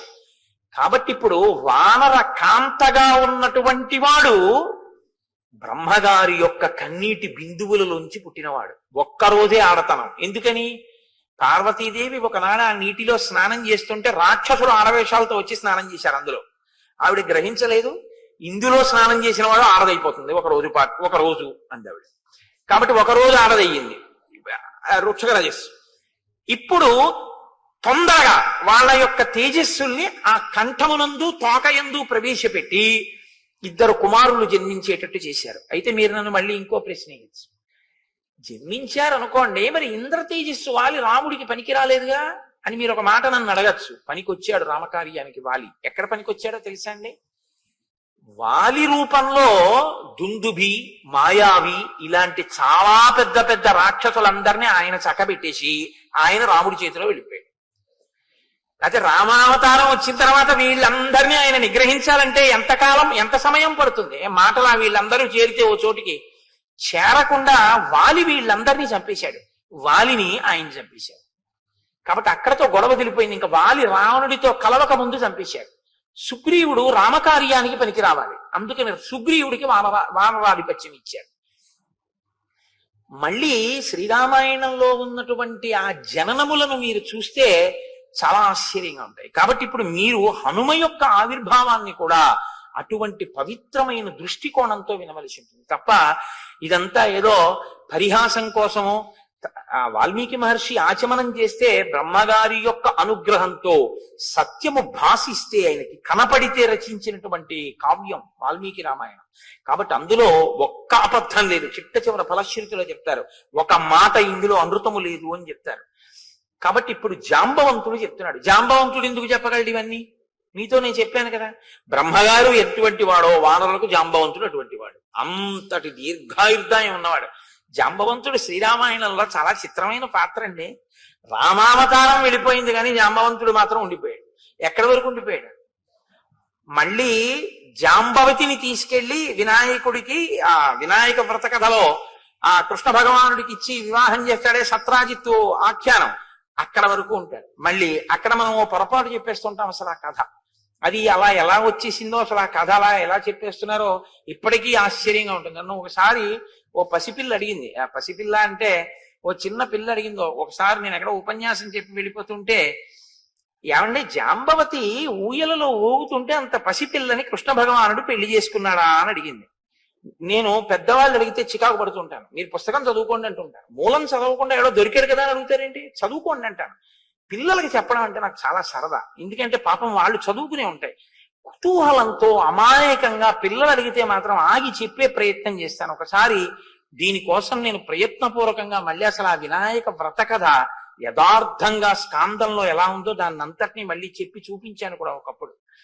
కాబట్టి అది వేరు విషయం అనుకోండి. ఇప్పుడు దాన్ని మీరు పక్కన పెట్టండి. ఇప్పుడు మళ్ళీ అదంతా చెప్తావా అని దాని జోలికి వెళ్ళకండి. కాబట్టి ఒక్కొక్కరి యొక్క జననము చాలా ఆశ్చర్యంగా ఉంటుంది. అది ఈశ్వరుని యొక్క అనుగ్రహం. దాన్ని ఆ పవిత్రమైన కోణంలో వినవలసి ఉంటుంది. కాబట్టి ఇప్పుడు జాంబవంతుడు అంటున్నాడు, అప్సరాప్సరసాం శ్రేష్ఠ విఖ్యాత పుంజిక స్థల అంజనీతి పరిఖ్యాత పత్ని కేసరినో హరేహి విఖ్యాత త్రిశిలోకేషు రూపేణా ప్రతిమా భువి అభిశాపాదభూత్ తాత వానరీ కామరూపిణి దుహిత వానరేంద్రస్య కుంజరస్య మహాత్మనః. పుంజక స్థల అనబడేటటువంటి ఒక చాలా అందగత్తె అయినటువంటి అప్సరస ఒక ఆమె ఉండేది. ఆమె కామరూపిణి. ఆమెకి ఒకానొకప్పుడు ఒక శాపం కలిగింది. అందుచేత ఆమె వానరకాంతగా జన్మించింది. వానరకాంతగా కుంజరుడు అనబడేటటువంటి ఒక మహాయోధుడికి జన్మించింది. ఆవిడ్ని కేసరి అనబడేటటువంటి మరొక యోధుడికి ఇచ్చి వివాహం చేశారు. కోతికి కేసరి అన్న పేరు ఎలా వచ్చింది? మళ్ళీ మీరు దాన్ని జాగ్రత్తగా తెలుసుకుంటే, కేసరి అంటే సింహం. ఒకానొకప్పుడు శంఖము శబళ అని పేరు కలిగినటువంటి 2 ఏనుగులు ఉండేవి. అవి భరద్వాజ మహర్షి యొక్క ఆశ్రమ ప్రాంతంలో ఋషుల్ని చాలా ఇబ్బంది పెట్టి రాత్రికి రాత్రి వచ్చి ఆశ్రమాల మీద పడి ఆశ్రమాలని ధ్వంసం చేస్తుండే. ఆ 2 ఏనుగుల్ని నిగ్రహించగలిగినటువంటి బలవంతుడెవరు అని ఆలోచిస్తున్న కాలంలో ఈయన అంజనాదేవి భర్త అయినటువంటి వానరుడు ఆ 2 ఏనుగులతో యుద్ధం చేసి వాటిని మట్టు పెట్టాడు. 2 ఏనుగుల్ని ఏకకాలంలో చంపినవాడు కాబట్టి భరద్వాజ మహర్షి సింహం లాంటి వాడివి అని కేసరి అని బిరుదునామం ఇచ్చారు. ఆ బిరుదునామమే ఆయనకి లోకంలో ఉండిపోయిన ఆ కేసరికి అంజనాదేవినిచ్చి వివాహం చేశారు. ఎవరి అంజనాదేవి? పుంజక స్థల అన్న అప్సరసయే. ఆమె శాపవశాత్తు కుంజరుడికి వానరకాంతగా జన్మిస్తే ఆ వానరకాంతనే తీసుకొచ్చి ఈ కేసరికి ఇచ్చి వివాహం చేశారు. ఆమె పేరు అంజన. ఇప్పుడు ఈమె ఒక అప్సరస, కానీ వానరకాంతగా ఉంది. చాలా గొప్ప అందగత్తె, కామరూపిణి. ఆమె ఎప్పుడు ఏ రూపం కావాలంటే ఆ రూపాన్ని పొందుతుంది. ఆమె ఒకనాటి సాయంకాలం ఒక పర్వత శిఖరం మీద నిలబడి ఉండగా వాయువు మనసా వచ్చి ఆమెని కౌగిలించుకున్నారు. ఎవడి ధూర్తుడు నా పాతివ్రత్యాన్ని భంగపరిచే ప్రయత్నం చేసినవాడు అని ఆవిడ అడిగితే ఆయన వెంటనే ఒక మాట చెప్పారు. ఆయన అన్నారు, ఎందుచేతనంటే చాలా గొప్ప కారణజన్ముడు రావాలి. ఆయన వస్తే తప్ప రామాయణాన్ని ఒడ్డుకు చేర్చడం ఒక సాధ్యం కాదు. కాబట్టి ఇప్పుడు శివ తేజస్సు, వాయువు శివుని యొక్క అష్టమూర్తుల్లో ఒకటి. అంత తేలికగా ఆ అవతారం రావడం సంభవం కాదు. చాలా జాగ్రత్తగా క్షేత్రమునందు చేరవలసి ఉంటుంది. అది సుబ్రహ్మణ్యోత్పత్తి లాగా. కాబట్టి వాయు అన్నారు, నత్వాం హింసామి శుశ్రోణి మా భూతే సుభగే భయం మనసాస్మి గతో యత్వాం పరిష్వజ్య యశస్వినీం అని పిలిచారు. యశస్వినీం, ఓ కీర్తి కలదానా, మహాపతివ్రతవు అన్న కీర్తి నీకుంది. అమ్మా, నీ కీర్తిని చెరపడానికి వచ్చిన వాణ్ణి కాదు. దేవతా కార్యము నిర్వహింపబడడానికి ఒక అత్యంత తేజోవంతుడైనటువంటి పిల్లవాడొకడు వానరుడిగా జన్మించాలి. నువ్వు వానర కాంతగా ఉన్నావు కాబట్టి నా తేజస్సుని మనసా చేరుస్తాను. అప్పుడు నువ్వు ఆ తేజస్సుని లోపల వానరంగా వృద్ధి చేసి ప్రసవించవలసి ఉంటుంది. ఆ వానర రూపంతో వచ్చినటువంటి ఆ తేజో రూపం రేపు రామకార్యానికి ఉపయోగపడుతుంది. కాదు, తదనంతరం లోకంలో రామచంద్రమూర్తిని నమ్ముకున్న ప్రతివాణ్ణి రక్షిస్తుంది. యుగాలు మారిపోయిన అంతటి మహానుభావుడు ఇప్పుడు పుట్టవలసి ఉంది.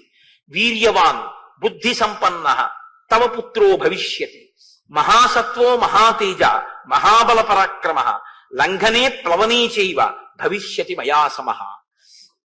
భవిష్యత్తులో నాతో సమానమైనటువంటి వేగం ఉన్నవాడు, నాతో సమానమైనటువంటి లంఘన శక్తి కలిగిన వాడు, అంటే దూకగలిగినటువంటి వాడు, అంతటి బుద్ధి పరాక్రమాలు ఉన్నటువంటి వాడు ఒక మహానుభావుడు పుట్టవలసిన అవసరం ఉంది. అందుకనమ్మా నీ ఎందు తేజస్సుని నిక్షేపిస్తున్నాను. ఇప్పుడు తల్లి అంతటి మహాపురుషుడికి తల్లి కావడానికి అంగీకరించింది. ఎందుకని? ఆమెకి వానర రూపం శాశ్వతం కాదు, ఆవిడ విడిచిపెట్టేస్తుంది. శాపవశాత్తు వచ్చినటువంటిది కాబట్టి కొంతకాలం తర్వాత వదిలేసి పుంజక స్థలగా వెళ్ళిపోతుంది. మళ్ళీ అప్సరసగా వెళ్ళిపోయినా ఆవిడ కీర్తి లోకంలో శాశ్వతంగా దేనివల్ల ప్రకాశిస్తుందంటే ఆంజనేయుని తల్లిగా, ఆంజనేయ స్వామి వారి తల్లిగా అంజనాదేవి యొక్క స్వరూపం సర్వభూతముల చేత నమస్కరింపబడుతుంది. ఒక అప్సరస ఇంత నమస్కార యోగ్యతని పొందడం అసాధారణమైనటువంటి విషయం. అందుకే అంజనాదేవి తల్లిగా అంత కీర్తిని పొందుతాం. అందుకే యశస్విని అన్నారు. అమ్మా, అటువంటి బిడ్డని కడుపున పుట్టబోతున్నాడు. ఆవిడ చాలా సంతోషించి ఒక వానరాన్ని ఒక గుహలో ప్రసవించింది. నేను మీకు మనవి చేశాను ఉత్తర కాండలోంచి. పుట్టగానే హనుమ నువ్వు సూర్యమండలానికి ఎగిరావు, పండు అనుకుని సూర్యబింబాన్ని ఆ సూర్యబింబాన్ని చెనకుతున్న సమయంలో ఇంద్రుడు నిన్ను వజ్రం పెట్టి కొట్టాడు. ఆ వజ్రపు దెబ్బకి నువ్వు పర్వత శిఖరముల మీద పడితే నీ ఎడమ దవడ సొట్టపడింది. తన వజ్రాయుధపు దెబ్బ చేత సొట్టలు పడినటువంటి హనువులు అంటే ఆ దవడలు కలిగిన వాడివి కాబట్టి నిన్ను తన గౌరవార్థం హనుమా అని పిలుస్తారు అని ఆనాడు ఇంద్రుడు అన్నాడు. ఇంద్రుడి చేత నామకరణం ఉంచబడిన వాడివి, సొట్టబడిన హనువు కలిగిన వాడివి కాబట్టి నీకు హనుమా అని పేరు వచ్చింది. ఆనాడు దేవతలందరూ నీకు వరాలు ఇచ్చారు. నీకివ్వబడినటువంటి వరాలలో చాలా చాలా గొప్ప వరం ఏమిటో తెలుసా? అశస్త్ర వజ్రతాం తాత సమరే సత్య విక్రమ వజ్రస్య చ నిపాతేన విరుజం త్వాం సమీక్ష్య చ సహస్ర నేత్ర ప్రీతాత్మ దదౌతే వరముత్తమం. నువ్వు యుద్ధంలో ఏ అస్త్రము చేత ఏ శస్త్రము చేత నిహతుడివి కవు. నీకు దేవేంద్రుడిచ్చిన వరం నిన్ను వజ్రాయుధం కూడా ఏమీ చెయ్యలేదు. దానితో పాటు స్వచ్ఛందతశ్చ మరణంతే భూయాదితి వై ప్రభో. నీవు కోరుకుంటే వదిలిపెడతావు తప్ప శరీరాన్ని, నువ్వు శరీరం విడిచిపెడదాము అని కోరుకోకపోతే నిన్ను పడగట్టగలిగిన వాడు సమస్త భూతములలో దేవతలలో 3 లోకములలో ఎవడు లేడు. గాలిని కుంభిని అగ్ని అంబువల ఆకాశ స్థలిందిక్కులన్నంటేనే అంత అల్లరి చేశాడు హిరణ్యకశిపుడు. అసలు బ్రహ్మగారు వరం ఇచ్చారు, నీకు స్వచ్ఛంద మరణం, నువ్వు కోరుకుంటే శరీరం పడుతుంది లేకపోతే పడదన్నారు. ఇంత బలం ఉన్నాయన ఇలా దండం పెడుతూ కూర్చుంది. ఏమీ ఆయన కోరుకున్నది లేదు. వాల్మీకి రామాయణం కాదు కానీ ఒక చోట హనుమ యొక్క భక్తికి ఒక మాట చెప్తారు. వాల్మీకి రామాయణం కాదు, మీరు చాలా జాగ్రత్తగా గుర్తుపెట్టుకోవాలి. కానీ అందం కోసం ఓ మాట చెప్తుంటారు. రామచంద్రమూర్తి పట్టాభిషేకం అయిపోయిన తర్వాత అందరూ అన్ని విధులు వేసుకున్నారు. నేను ఇచ్చేస్తాను. హనుమ అలా కూర్చున్నాడు. నువ్వేం చేస్తావు హనుమ అని అడిగారు రామచంద్రమూర్తి. అందరూ అన్ని పనులు తీసేసుకున్నారుగా, ఇంక నీకేం పనుంది, ఏం చేస్తావు అన్నాడు. ఏదైనా పని అడిగేటప్పుడు తన బలపరాక్రమములకు సమానమైన పని అడుగుతారు తప్ప ఏదో ఒకట్ల ఎదురు ఈశ్వర సేవ చేయడానికి ఏది కావాలండి అని నడువుకి తువ్వాలు కట్టుకుని అక్కడ దేవాలయంలో బూజులు కనపడ్డాయి అనుకోండి, అయ్యా బూజుల కర్ర ఉంది ఏంటండి, రేపు నేను ఒక్కసారి వచ్చి ఇది దులిపేస్తాను, ఒక్కసారి ఈ బూజులు పట్టుంది హరిప్రసాద్ గారు దులిపించండి అండం కాదు. అయ్యా నేను రేపు వచ్చి ఓ 10 మంది ఒక్కసారి పట్టాభిషేకం వచ్చేస్తోంది కదా ఒక 15 రోజుల్లో, అది కోయిల్ ఆళ్వార్ తిరుమంజన్ ఉత్సవ్ అంటే అది కాయిక కైంకర్యం ఎంత గొప్పదో తెలుసా అండి. పెరియ పురాణంలో అప్పర్ చేశారని చెప్తుండేవారు. దానికోసం వచ్చింది కోయిల్ ఆళ్వార్ తిరుమంజన్ అన్నది. ఇప్పుడు అదేదో టికెట్ చేసేశారనుకోండి వేరే విషయం. అసలు స్వయంగా చెయ్యాలి మనిషి. ఎందుకంటే మీకు ఆలయంలో చేసేటటువంటివి కొన్ని ఉంటాయి, మీరు చేసుకునేవి కొన్ని ఉంటాయి. మీరు కొన్ని చేయడం కుదరదు, మీరు అలా దర్శనాలు చేయలేరు. బంగారు కవచం కట్టకుండగా రాముణ్ణి చూడాలనుకున్నారనుకోండి, మీ ఇంట్లో మీరు కట్టడం కుదరదు. ఎందుకంటే మీరు అంగుష్టమాత్ర విగ్రహాన్నే పూజ చేయాలి. అంగుష్టమాత్ర విగ్రహానికి కవచం ఎలా కడతారు? ఇప్పుడు బంగారు కవచం కట్టిన రాముణ్ణి చూడాలి అంటే ఒక్క దేవాలయంలో ఉన్న స్వామి బంగారు కవచం కట్టుకుంటేనే మీరు చూడాలి. చందన చర్చితుణ్ణి చూడాలి అంటే ఇక్కడ చూడాలి. మీ ఇంట్లో అంగుష్టమాత్రమూర్తికి చందనం రాస్తే ఆ సోయగం రాదు. అలాగే మీ జీవితంలో ఈశ్వరుడు మీకు ఇచ్చిన బలాన్ని ఈశ్వరుడికి ఉపయోగించాలి అంటే గొప్ప గొప్ప ఉత్సవాలు వస్తాయి. ఏదో శారదా నవరాత్రులు, శ్రీరామ పట్టాభిషేకం ఇలాంటివి వచ్చినప్పుడు ఎవరో చేయడం కాదు, భక్తులు చేసుకోవాలి. వచ్చి దేవాలయంలో తన ఇంటిని ఎలా చూసుకుంటాడో దేవాలయంలో అలా చూసుకోవాలి. అయ్యా వచ్చే ఆదివారం నాడు మేమందరం వచ్చి దేవాలయం అంతా దులిపేస్తున్నాం అంటే నేను గొప్పగా చెప్పాను అనుకోకండి. మాకు కాకినాడ అయ్యప్ప స్వామి దేవాలయ ప్రాంగణం చాలా పెద్ద ప్రాంగణం, హరిప్రసాద్ గారికి తెలుసు. మేము పెద్ద పెద్ద ఉత్సవాలు చేసే ముందు మేమెవ్వరం కూడా కార్మికుల్ని పెట్టి ఈ పనులు చేయించాం. మేము రేపు కోయిల్ ఆళ్వార్ తిరుమంజన్ ఉత్సవ్ అని అట్ట పెట్టి అక్కడ పెడతాం. 10 రూపాయల కన్నా ఎవరు వెయ్యొద్దని చెప్తాం. అందరూ తలో 10 రూపాయలు అందులో వేస్తారు. ఈ డబ్బంతా పెట్టి ముందు రోజు సాయంకాలం మా గోపాలకృష్ణ గారు చీపుళ్ళు, చాట్లు, ఆ సామాను తోమేటటువంటి పిండి, ఆ తర్వాత బూజుల కర్రలు ఇవన్నీ తెప్పిస్తారు. నా భార్య ఇంకా కొంతమంది ఆడవాళ్లు కలిసి దేవాలయంలో వంట చేస్తారు. ఒక్క పప్పు, ఒక్క కూర, ఒక్క పచ్చడి. అందరం ఏం చేస్తా అంటే తెల్లమారేటప్పటికీ మాసిపోయిన బట్టలు కట్టుకుని తలపాగాలు చుట్టేసుకుని వచ్చి కూర్చుంటారు మగవాళ్ళు ఆడవాళ్ళు. కొంచెం పెద్దవాళ్ళైతే అమ్మ మీరు దీపపు సమ్మెలన్నీ తోమేయండి, అర్చన పాత్రలన్నీ తోమేయండి, పీతాంబరం పెట్టి మెరిసిపోయేటట్టు సిద్ధం చేసేయండి. పెద్ద ఆడవాళ్ళకి వేసేస్తాం. అమ్మ కొంచెం ఓపిక ఉన్న వాళ్ళు మీరు దేవాలయం అంతా కడిగేసేయండి బ్లీచింగ్ వేసి. ఓపికన్న మగవాళ్ళు ఆలయ శిఖరాలెక్కి ఆలయ శిఖరాలన్నీ శుభ్రంగా మీరు దులిపేసేయండి. వానరాలు ఎలా ఎక్కేస్తాయో అలా 8 అయ్యేటప్పటికి ఎక్కేస్తారు దేవాలయ ప్రాంగణం అంతా. మొత్తం 100 నుంచి 150 మంది సత్సంగ కార్యకర్తలు ఒక్కొక్కసారి 200 కూడా దాటిపోతుంటారు. మధ్యాహ్నం అయ్యేటప్పటికి ఆలయ ప్రాంగణం అంతా ఎలా ఉంటుందంటే ఒక బూజు కనపడదు. మొత్తం ఆలయం అంతా శుభ్రం చేసి అన్ని తోమేస్తారు. అందరూ స్నానాలు చేసేసి పొడి బట్ట కట్టుకుని వచ్చేస్తారు. మా గోపాలకృష్ణ గారు అందరికీ కూడా చక్కగా పప్పన్నం, కూర అన్నం, ఒక్క పచ్చడి, పెరుగు వేసి పెట్టేస్తారు. అందరం కలిసి ఈశ్వర సేవకులం. గురువు గారు లేరు, శిష్యుడు లేడు, గొప్పతనాలు లేవు, తప్పులు లేవు. అందరం కూర్చుని సహపంక్తి భోజనం. ఇవాళ ఈశ్వర సేవ చేసుకున్నాం మనం. అందరం కలిసి భోజనం చేసి అందరం కలిసి ఇంటికి వెళ్ళిపోయి విశ్రాంతి తీసుకుంటాం. ప్రతి 4 నెలలకో 5 నెలలకో మా దేవాలయాన్ని మేమే శుభ్రం చేసుకుంటాం. దేవాలయాన్ని ఎవ్వరిని శుభ్రం చేయడానికి మేము ఇవ్వం, మేమే చేస్తాం. కాయిక కైంకర్యం కింద ఆలయాన్ని శుభ్రం చేసుకుంటాం. నేను కూడా అన్నానని గొప్ప కనుకోకండి. నేను కూడా తలపాగా కట్టుకుని అమ్మవారి దేవాలయాన్ని శుభ్రం చేస్తుంటాను. ఇప్పుడు నాకు అదొక చాలా ప్రీతి, పరాశక్తి దేవాలయం అంటే. అందుకని అమ్మవారి దేవాలయం కడగడం, తుడవడం అవన్నీ చేస్తుంటాను. చిన్న చిన్న పిల్లల దగ్గర నుంచి వచ్చి చేస్తారు. అది చేసుకోవాలి.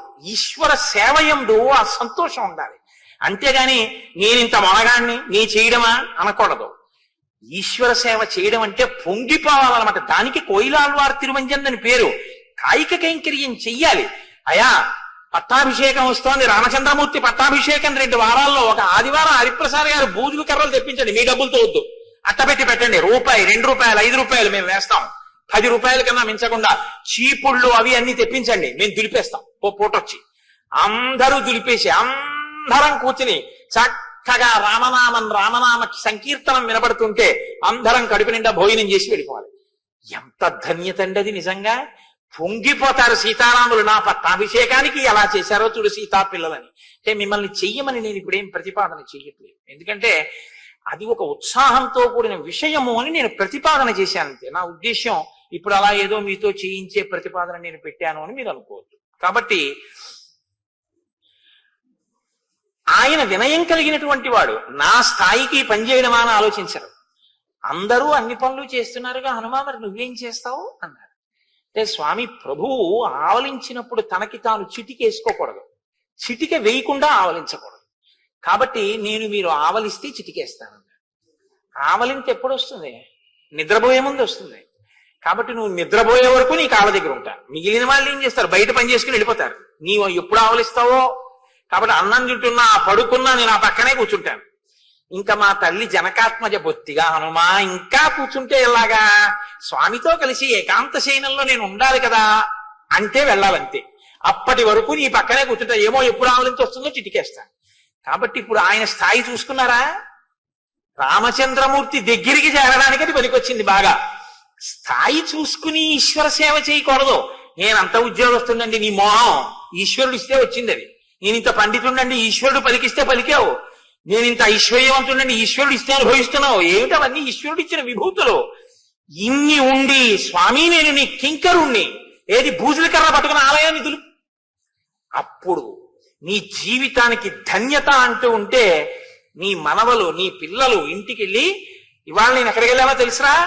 ఆలయం దులపడానికి వెళ్ళాను రా. కోయిలాల్వార్ తిరువంజనం పట్టాభిషేకం కదూ, గుడిలో కాసేపు ఓ గోడంతా దులిపేసి వచ్చేసాను. గోడలు మేము భాగం వేసేస్తాం, ఈ గోడ నీది, ఈ 2 కిటికీలు నీవి అని.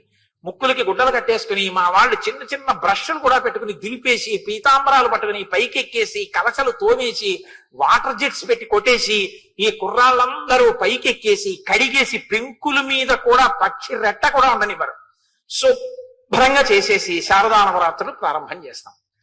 అలా సంవత్సరంలో ఒక 2-3 పర్యాయాలు చేస్తుంటాం. ఇప్పుడు ఇక్కడి నుంచి వెళ్ళగానే బహుశా ప్రారంభం చేయవలసి ఉంటుంది. ఒకసారి దేవాలయం ఎన్నాళ్ళయిందో వెళ్ళి ఓసారి అందరం కోయిలాల్వార్ తిరుమంజన ఉత్సవం చేసుకోవాలి. అదో సంతోషం. ఆ చేయడంలో ఎంత ఆనందంగా ఉంటుందో తెలుసా అండి. ఆ చేసి అందరం కూర్చుని భోజనం చేయడంలో ఎంత సంతోషమో. తల్లి తండ్రి బిడ్డలు తిన్నట్టు ఉంటుంది. అందుకే నా భార్య ఇంకో ఇద్దరు కలిసి వండేస్తారు అందరికి. అందరం కలిసి అమ్మగారు వండారు ఇవాళ అన్నం, ఎంత సంతోషమో. మా వాళ్ళకి పెద్ద పెద్ద అధికారులు ఎవరు అలా అనుకోరు.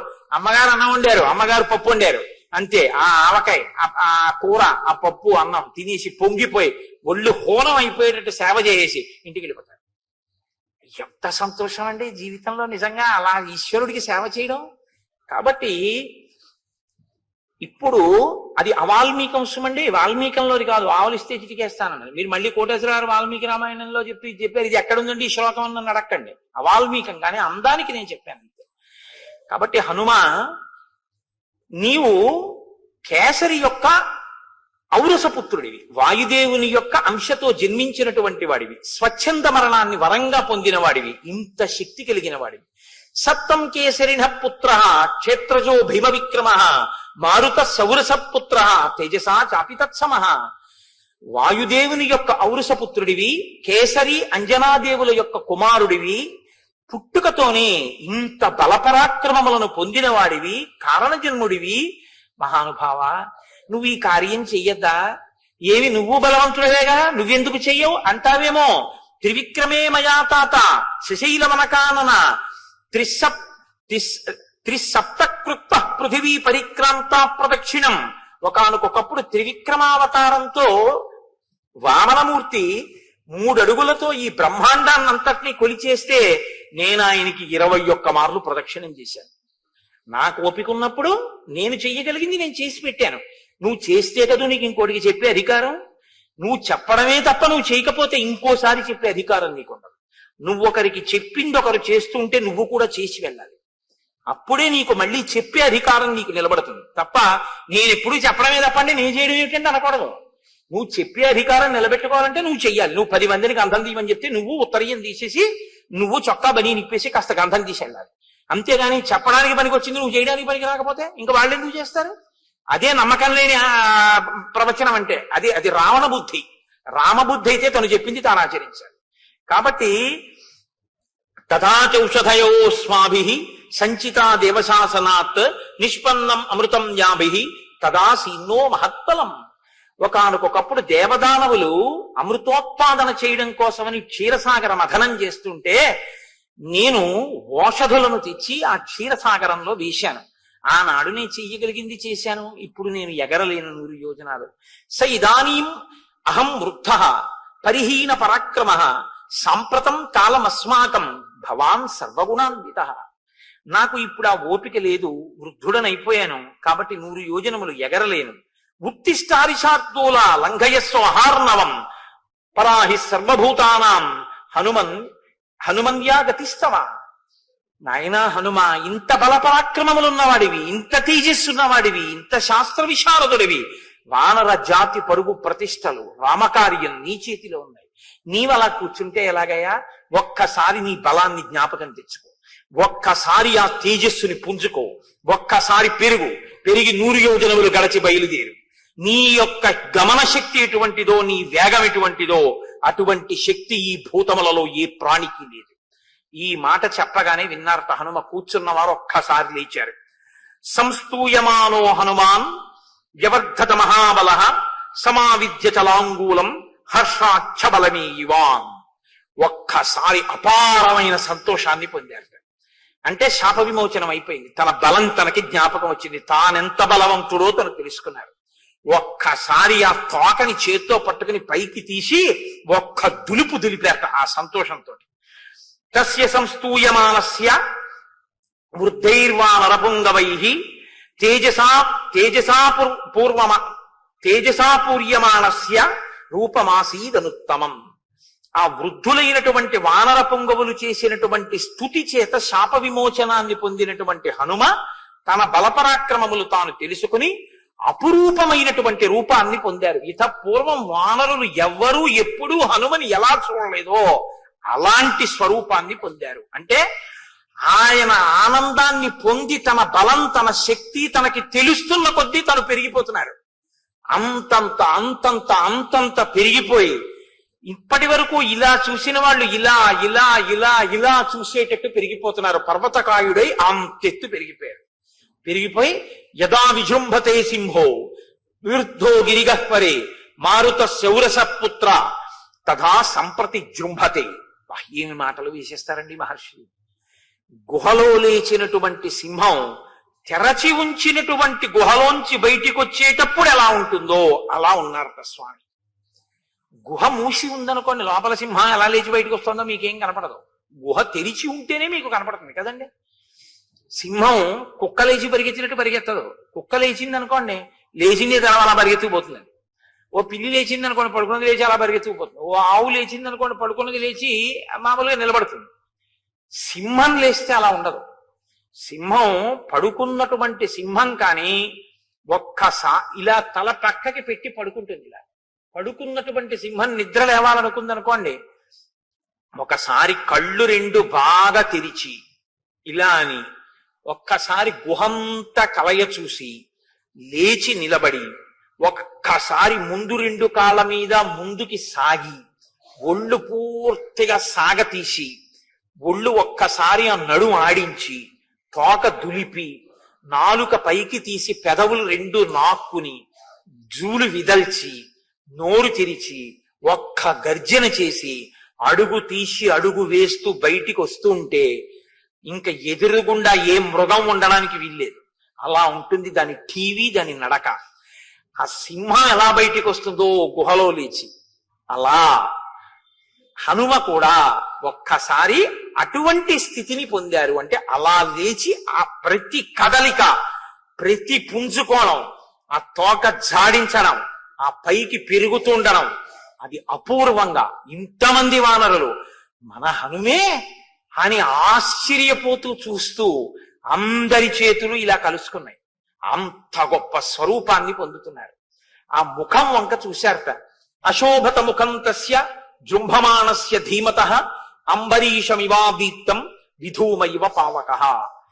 ఎర్రగా కాలిపోయింది అనుకోండి పెనం, ఎలా ఉంటుందో అలా కాలిపోయిన ఎర్రటి ముఖంలా ఉన్నదట ఆయన యొక్క ముఖ తేజస్సు. పొగ లేకుండా ప్రకాశిస్తున్నటువంటి అగ్ని జ్వాల చాలా గొప్పగా ఉంటుంది. పొగ ఉన్నటువంటి అగ్ని జ్వాలక అందం ఉండదు. పొగ అన్నది లేకుండా అగ్ని జ్వాల కానీ పైకి లేస్తోంది అనుకోండి, నాలుకలు చాపుతాడు అప్పుడు అగ్నిహోత్రుడు. అప్పుడు చూడాలి అందం. అసలు పూర్ణాహుతి అందం అంతా అప్పుడే. అసలు ఆ అగ్ని జ్వాల అలా లేవాలి. అంతెత్తు లేచి నాలుకలతో అందుకుంటాడు పూర్ణాహుతితో ఆయన. అంటే ఇలా నిలబడదు శిఖ, అగ్నిశిఖ నిలబడకుండా ఒక్కొక్కసారి. అందుకే పూర్ణాహుతి చేసేటప్పుడు పెద్ద అరటి దొప్ప వాడతారు. అది చూడండి, ప్రాణి బాగా పొడుగ్గా నాలుక ఉన్నటువంటి ప్రాణులు ఏం చేస్తాయంటే అంత దూరంలో ఉన్నదాన్ని చటుక్క నాలుగు చాపి పట్టుకుంటాయి. అలా పూర్ణాహుతి దగ్గరికి వచ్చేటప్పటికి ఆయనే నాలుకలు చాపుతాడు. కాబట్టి ఇలా ఉన్న అగ్నిశిఖ ఇలా ఇలా ఊగుతుంది. ఊగి నాలుకలు చాపి పుచ్చుకుంటున్నాడా ఆ ఆజ్యధారని అన్నట్టుంటాడు. అలా పొగ లేకుండా పెరిగినటువంటి తేజస్సు ఎలా ఉంటుందో అలా ఉన్నట్టంటే అలా నిలబడి దీపపు ఒత్తి కాలినట్టు కాలడం కాదు, నాలుకలు కదుపుతూ అటు ఇటు ఊగుతున్న అగ్ని శిఖ ఎలా ఉంటుందో అలా ఊగుతోంది. అంటే ఇలా ఇలా శిరకంపనం చేసి ఇలా చూస్తూ ఇలా పెరిగిపోతున్నారు ఆయన. అంత పెరిగిపోతుంటే అభివాద్య హరీన్ వృద్ధాన్ హనుమాన్ ఇదమబ్రవీత్. అక్కడ ఉన్నటువంటి ఆ వానరులందరికీ, వానరుల యొక్క పెద్దలకి ఇంత పెరిగిన వారు నమస్కారం చేశారు. ఇది ఆయన వినయం. ఒక్క నమస్కారం చేసి అక్కడ ఉన్న పెద్దలందరికీ తను చెప్తున్నారు.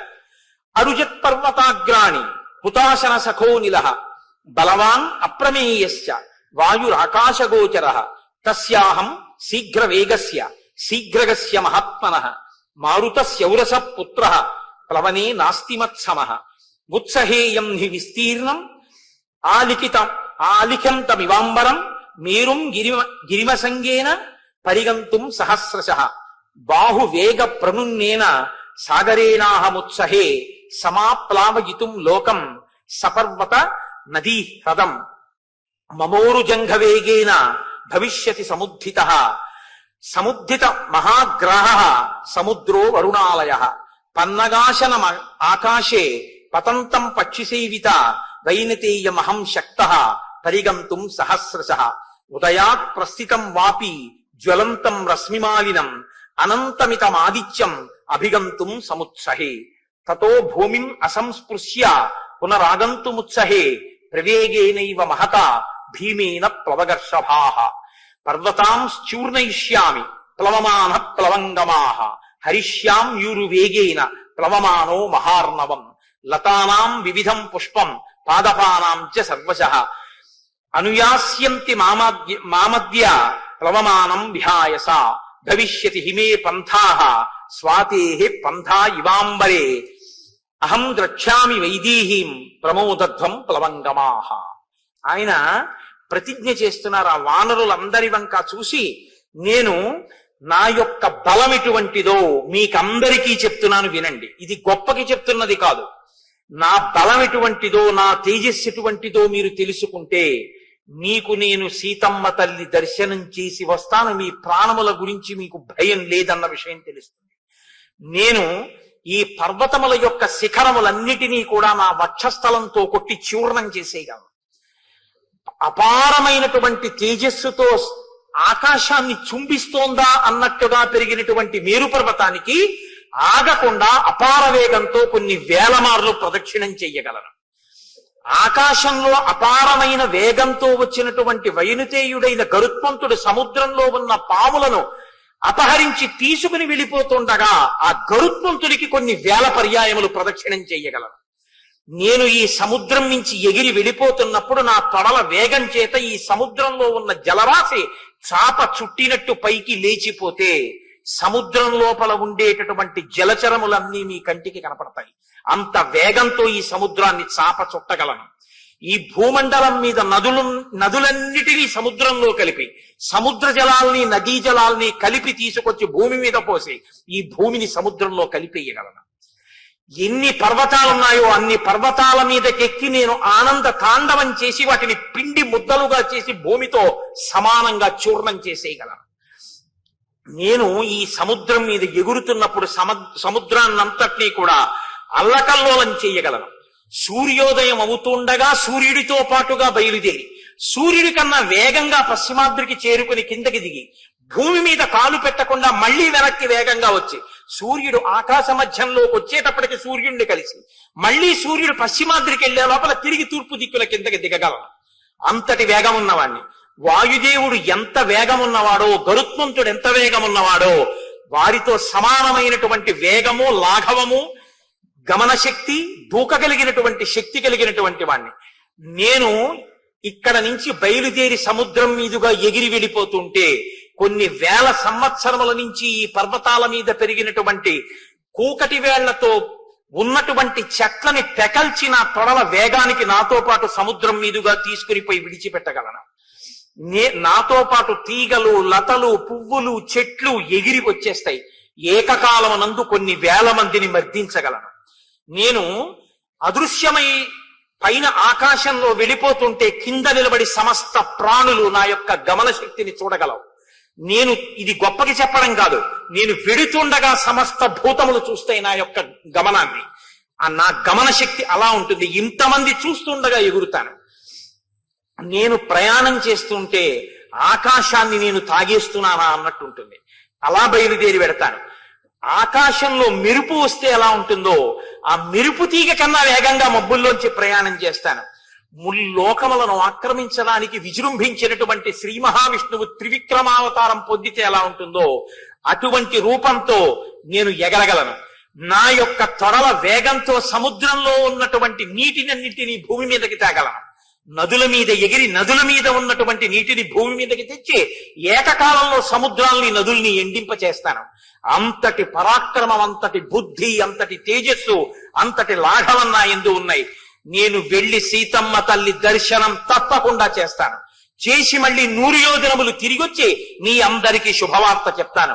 మీ అందరూ ఆనందించండి. మీ ప్రాణాలకి భయం లేదు. సీతమ్మ తల్లి దర్శనాన్ని నేను పొందడం సర్వఖాయం. కాబట్టి మీరు సంతోషంగా ఉండండి అన్నారు. ఒక్కసారి ఆ పెరిగిపోతున్న హనుమ వంక చూశారు. ఇక్కడ నుంచి నేను బయలుదేరితే నేను పైకి ఎగరడానికి భూమిని నా పాదములతో దట్టించి పైకి లేస్తే ఏమి పరాక్రమశాలి, ఇంతకాలం మనతో ఏమి చేతకాని వాళ్లే ఉన్నాడు అని ఆ వానరులందరూ అంటున్నారు. వీరా కేసరిన పుత్ర హనుమన్ మారుతాత్మజ జ్ఞాతీనాం విపుల శోక తయా తాత వినాశిత తవ కళ్యాణ రుచయ కపిముఖ్యా సమాగతా మంగళం కార్య సిద్ధ్యర్థం కరిష్యంతి సమాహితా. రామాలయంలో నీరాజనం ఇవ్వనండి.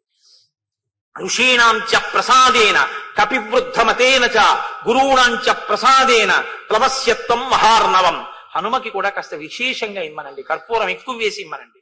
కాబట్టి ఓ వీరా కేసరిపుత్ర, నీ యొక్క ఆ ప్రయత్నాన్ని చూస్తే మేమందరం ఎంతో సంతోషిస్తున్నాం. నీకు కళ్యాణము ఘటించుగాక, మంగళము జరుగుగాక. నీవు సీతాదర్శనము చేసి వచ్చి వానర జాతి యొక్క పరువు ప్రతిష్టలను నిలబెట్టదవుగాక. రామకార్యమునందు మనము సార్థక్యము పొందడముగాక. కాబట్టి ఋషుల యొక్క అనుగ్రహంతో, పెద్దల యొక్క అనుగ్రహంతో ఏ ప్రతిబంధకం లేకుండా ఆకాశ మార్గంలో నీ ప్రయాణం జరిగి నువ్వు లంకాపట్టణం చేరి సీతమ్మ తల్లిని చూసెదవుగాక అంటుండగా స్వామి మహేంద్రగిరి పర్వత శిఖరముల మీద ఒక్కసారి అట్నుంచి ఇటు తిరిగి జూలు విదిలిస్తే ఆయన యొక్క కదలికలకి, ఆయన యొక్క నడకకి పర్వతాల యొక్క శిఖరాలు కదిలిపోతే విద్యాధరులందరూ లేచి విడిపోయారట. ఋషులందరూ ఒక్కసారి కదిలిపోయారట. సింహాలు, పెద్ద పులులు, మృగాలు అన్ని కూడా లేచి భీతితో పరిగెత్తేట. కలుగులలో ఉన్నటువంటి పావులు ఆయన పాద తాకిడికి కలుగులు మూసుకుపోతే అకస్మాత్తుగా కలుగులు మూసుకుపోతున్నాయని ఆ పావులు గభాలన బయటికి వచ్చేటప్పటికి సగంలో నొక్కేస్తే పర్వతం మీద పతాకాలు నిలబడ్డాయా అన్నట్టుగా విషాన్ని కక్కుతూ ఇలా నిలువుగా నిలబడ్డాయిట పావులు. అటువంటి స్థితిలో ఆ మహేంద్రగిరి పర్వత శిఖరముల మీద నిలబడినటువంటి స్వామి హనుమ సవేగవాన్ వేగ సమాహితాత్మ హరిప్రవీర పరవీరహంత మనస్సమాధాయ మహానుభావో జగామలంకాం మనసా మనస్వి. ఆయన ఇంకా శరీరంతో మహేంద్రగిరి పర్వత శిఖరముల మీద ఉన్నారు, కానీ ఎప్పుడెప్పుడు లంకాపట్టణానికి వెడతానా అన్న మానసికమైన ఉత్సాహము చేత ఆయన 100 యోజనములు దాటి మనసా లంకలో ప్రవేశించినారు అని ఆయన మనోజవం, ఆయన మనసుకున్న బలంతో ఆయన ఇంకా శారీరకంగా వెళ్ళాలి, మనసుతో లంక చేరిపోయారు. అంతటి గొప్ప తేజోమూర్తి హనుమ అని హనుమ శాప విమోచనంతో పరమ మంగళప్రదమైన వార్తతో కిష్కింధకాండని పూర్తి చేస్తారు. కిష్కింధకాండ పూర్తి చేసినప్పుడు ఈ శ్లోకాన్ని హనుమ గురించి విన్న వాళ్ళకి ఇదే లభిస్తుంది అని శాస్త్రవాక్కు. ఏది ఆయన పొందారు? సవేగవాన్ వేగ సమాహితాత్మ హరిప్రవీర పరవీరహంత మనస్సమాధాయ మహానుభావో జగామలంకాం మనసా మనస్వి. ఒక్కొక్కడికి చూడండి శరీరంలో మంచి బలం ఉంటుంది, కానీ ఒరే ఈ పని చేద్దాం రా అన్నారనుకోండి, అబ్బో చేయగలమండి, కాలు జారిపోతే అంటాడు. అంటే మనసు బలహీనం. బలం ఉంటుంది కానీ వాడి బతుకంతా భయంతోనే సరిపోతుంది. ఒక్కొక్కడికి శరీర బలం ఉండదు. నిజానికి ఆయన శరీరంలో చాలా ఇబ్బందులు ఉంటాయి, కానీ ఆయన అసామాన్యమైనటువంటి పనులు చేస్తుంటాడు. ఎందుకంటే ఆయన మనసుకున్న బలం అటువంటిది. మనోజవం మరుతతుల్య వేగం. ఆ మనసుకి ఆ జవం, ఆ బలం ఉండాలి. ఆ మనోబలం ఎవడు పొందుతాడో వాడు సమస్యలకి పరిష్కారాన్ని సాధించుకోగలడు. కిష్కింధకాండ చివరలో మహర్షి మనసుతో చేరిపోయినటువంటి హనుమ యొక్క వైభవాన్ని కీర్తిస్తూ కిష్కింధకాండని పరిసమాప్తం చేశారు. రేపటి నుంచి సుందరకాండ ప్రారంభం అవుతుంది. సుందరకాండ అద్భుతమైనటువంటి కాండ, ఉపాసన కాండ. అసలు స్వామి మహేంద్రగిరి పర్వత శిఖరముల మీద నించుని ఇక అక్కడి నుంచి బయలుదేరడానికి మొదలు పెట్టినటువంటి శ్లోకంలో రావణ అన్న చోట వా బీజాక్షరంతో మొదలు అత్యద్భుతమైనటువంటి కాండ సుందరకాండ. సుందరకాండే రేపు స్వామి బయలుదేరి ఆకాశ మార్గంలో బయలుదేరడాన్ని చూపిస్తారు మహర్షి. రేపటి నుంచి సుందరకాండని సమయాన్ని సక్రమంగా వినియోగించుకోవడం కోసం 6:30కి ప్రవచన ప్రారంభం అయిపోతుంది. అంటే ప్రవచనానికి ముందు చేసేటటువంటి ప్రార్థనా శ్లోకాలు కూడా 6:30కి ముందు అయిపోతాయి. అంటే గురువందనం అవి 6:20కే ప్రారంభింపబడతాయి.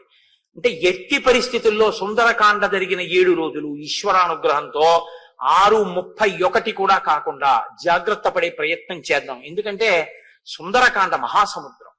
అది ఎంత చెప్పుకుంటామో అంతగా మనకి సీతారామ లక్ష్మణ హనుమల యొక్క అనుగ్రహం పరిపూర్ణంగా లభిస్తుంది.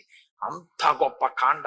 కాబట్టి రేపటి నుంచి అందరూ చక్కగా సమయానికి వచ్చి ఒక్క శ్లోకం కూడా విడిచిపెట్టుకోకుండా, అంటే నేను చెప్పానన్న అహంకారంతో చెప్పట్లేదు, చక్కగా మీకు భక్తి కలిగిన వారు కాబట్టి చెప్తున్నాను. సుందరకాండని పరిపూర్ణంగా విని మనందరం ధరిద్దాం. అలా చెప్పగలిగినటువంటి శక్తిని నాకు రామచంద్రమూర్తి కటాక్షించుగాక అని రామచంద్రమూర్తి పాదములు పట్టి ప్రార్థన చేస్తూ, అందున ఈ 7 రోజులు సుందరకాండ జరిగేటప్పుడు చాలా గొప్ప గొప్ప విశేష కార్యక్రమాలు జరుగుతాయి. హనుమ సింధూరము చేత అర్చింపబడతారు, గణపతి సింధూరము చేత అర్చింపబడతారు. రేపటి రోజున చాలా అపురూపమైనటువంటి పూజ. స్వామికి గరికతో, వినాయకుడికి ఎర్రటి పువ్వులతో పూజ చెయ్యమని ఆయన్ని, ఎర్ర పూలతో సింధూరంతో పూజ చెయ్యాలి. ఈ మూడింటితోటి విశేష ద్రవ్యాలతో హనుమకి సహస్రనామార్చన జరుగుతుంది. 108 కొబ్బరికాయలు కొడతారు, 16 కొబ్బరికాయలు నిలబడి కొడతారు. వినాయకుడి దగ్గర కార్యసిద్ధికి ఎప్పుడూ కూడా నిలబడి కొబ్బరికాయ కొట్టండి అని శాస్త్రం. కాబట్టి నిలబడి 16 కాయలు కొడతారు. అది చాలా గొప్పగా ఉంటుంది ఆ పూజ. రేపు మీ అందరూ కూడా చక్కగా ఆ పూజని కూడా చూసి విఘ్నేశ్వరుడి యొక్క అనుగ్రహాన్ని పొందవచ్చు. రేపు 8 గంటలకి ఒక ప్రత్యేక ప్రసంగం చేస్తాను. మనం ప్రతి వాళ్ళకి నోటికొచ్చి ఉండాలి ఒక శ్లోకం ఒకటి, అది రాకుండా అసలు ఎవ్వరు ఉండకూడదు.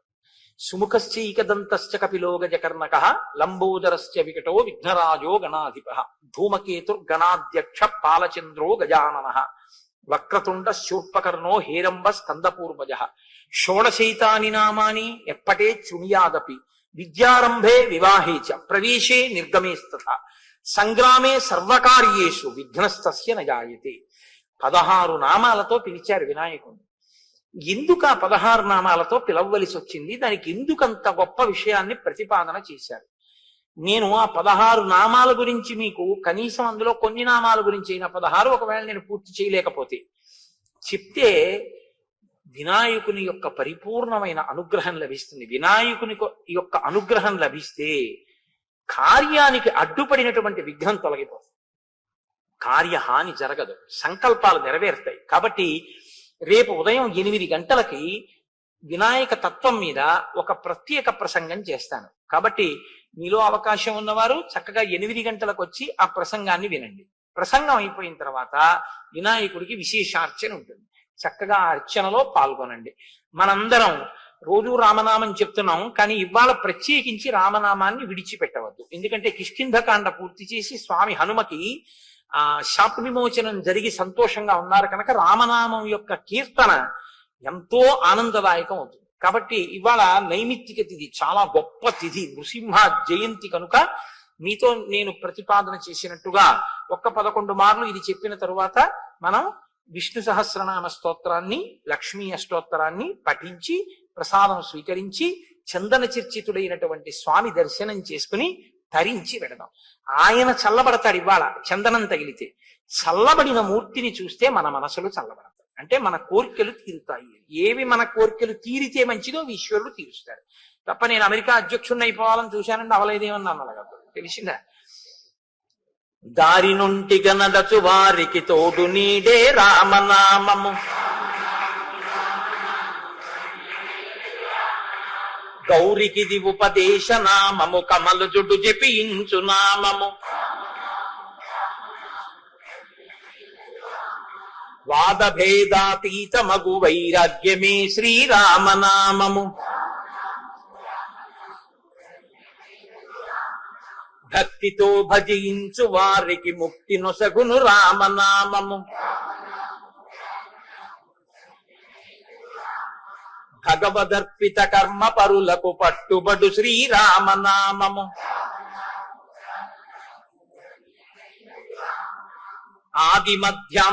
ఆది మధ్యాంతాది రహిత యనాది సిద్ధము రామనామము,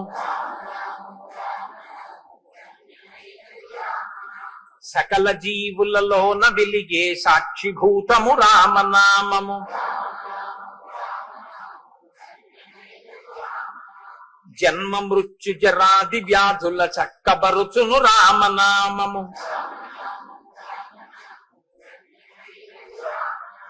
ద్వేష రాగ లోభ మోహములను త్రించునది శ్రీరామనామము, ఆంజనేయుని వంటి భక్తులకాశ్రయము శ్రీరామనామము. సృష్టి స్థితి లయ కారణం బగు సూక్ష్మ రూపము రామనామము.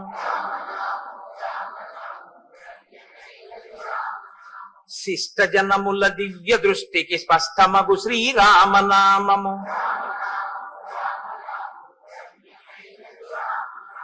సాంఖ్యమిరిగెడి తత్వ విధులకు సాధనము శ్రీరామనామము.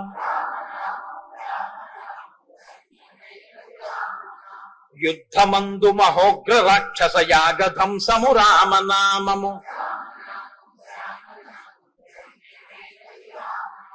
రాకడయు పోకడయు లేనిది రమ్యమైనది రామనామము.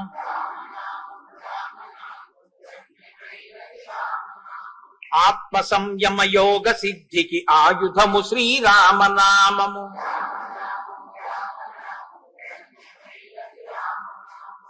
మీ అందరి దగ్గర విష్ణు సహస్రనామ స్తోత్రం పుస్తకాలు ఉన్నాయి, కానీ ఒకటి గమనించండి, విష్ణు సహస్రనామ స్తోత్రాన్ని ఇన్ని మార్లు పారాయణ చేస్తాను అని సంకల్పం చేస్తే పూర్వోత్తర పీఠికలు చదవాలి తప్పకుండా.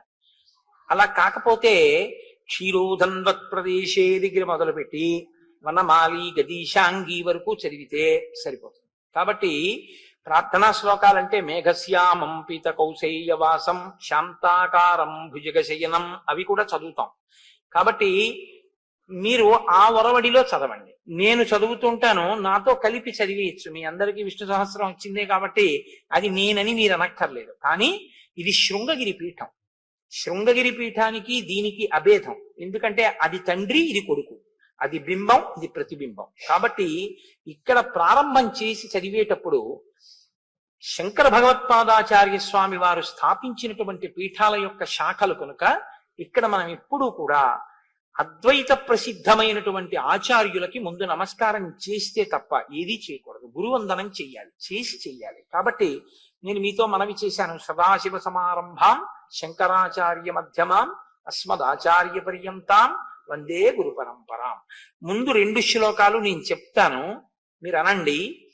అన్న తర్వాత మనం విష్ణు సహస్రాన్ని ప్రారంభం చేద్దాం. కాబట్టి ఇప్పుడు అనండి. శుక్లాంబరధరం విష్ణుం శశివర్ణం చతుర్భుజం ప్రసన్నవదనం ధ్యాయేత్ సర్వవిఘ్నోపశాంతయేత్ సదాశివ సమారంభాం శంకరాచార్య మధ్యమాం అస్మదాచార్య పర్యంతాం వందే గురు పరంపరాం.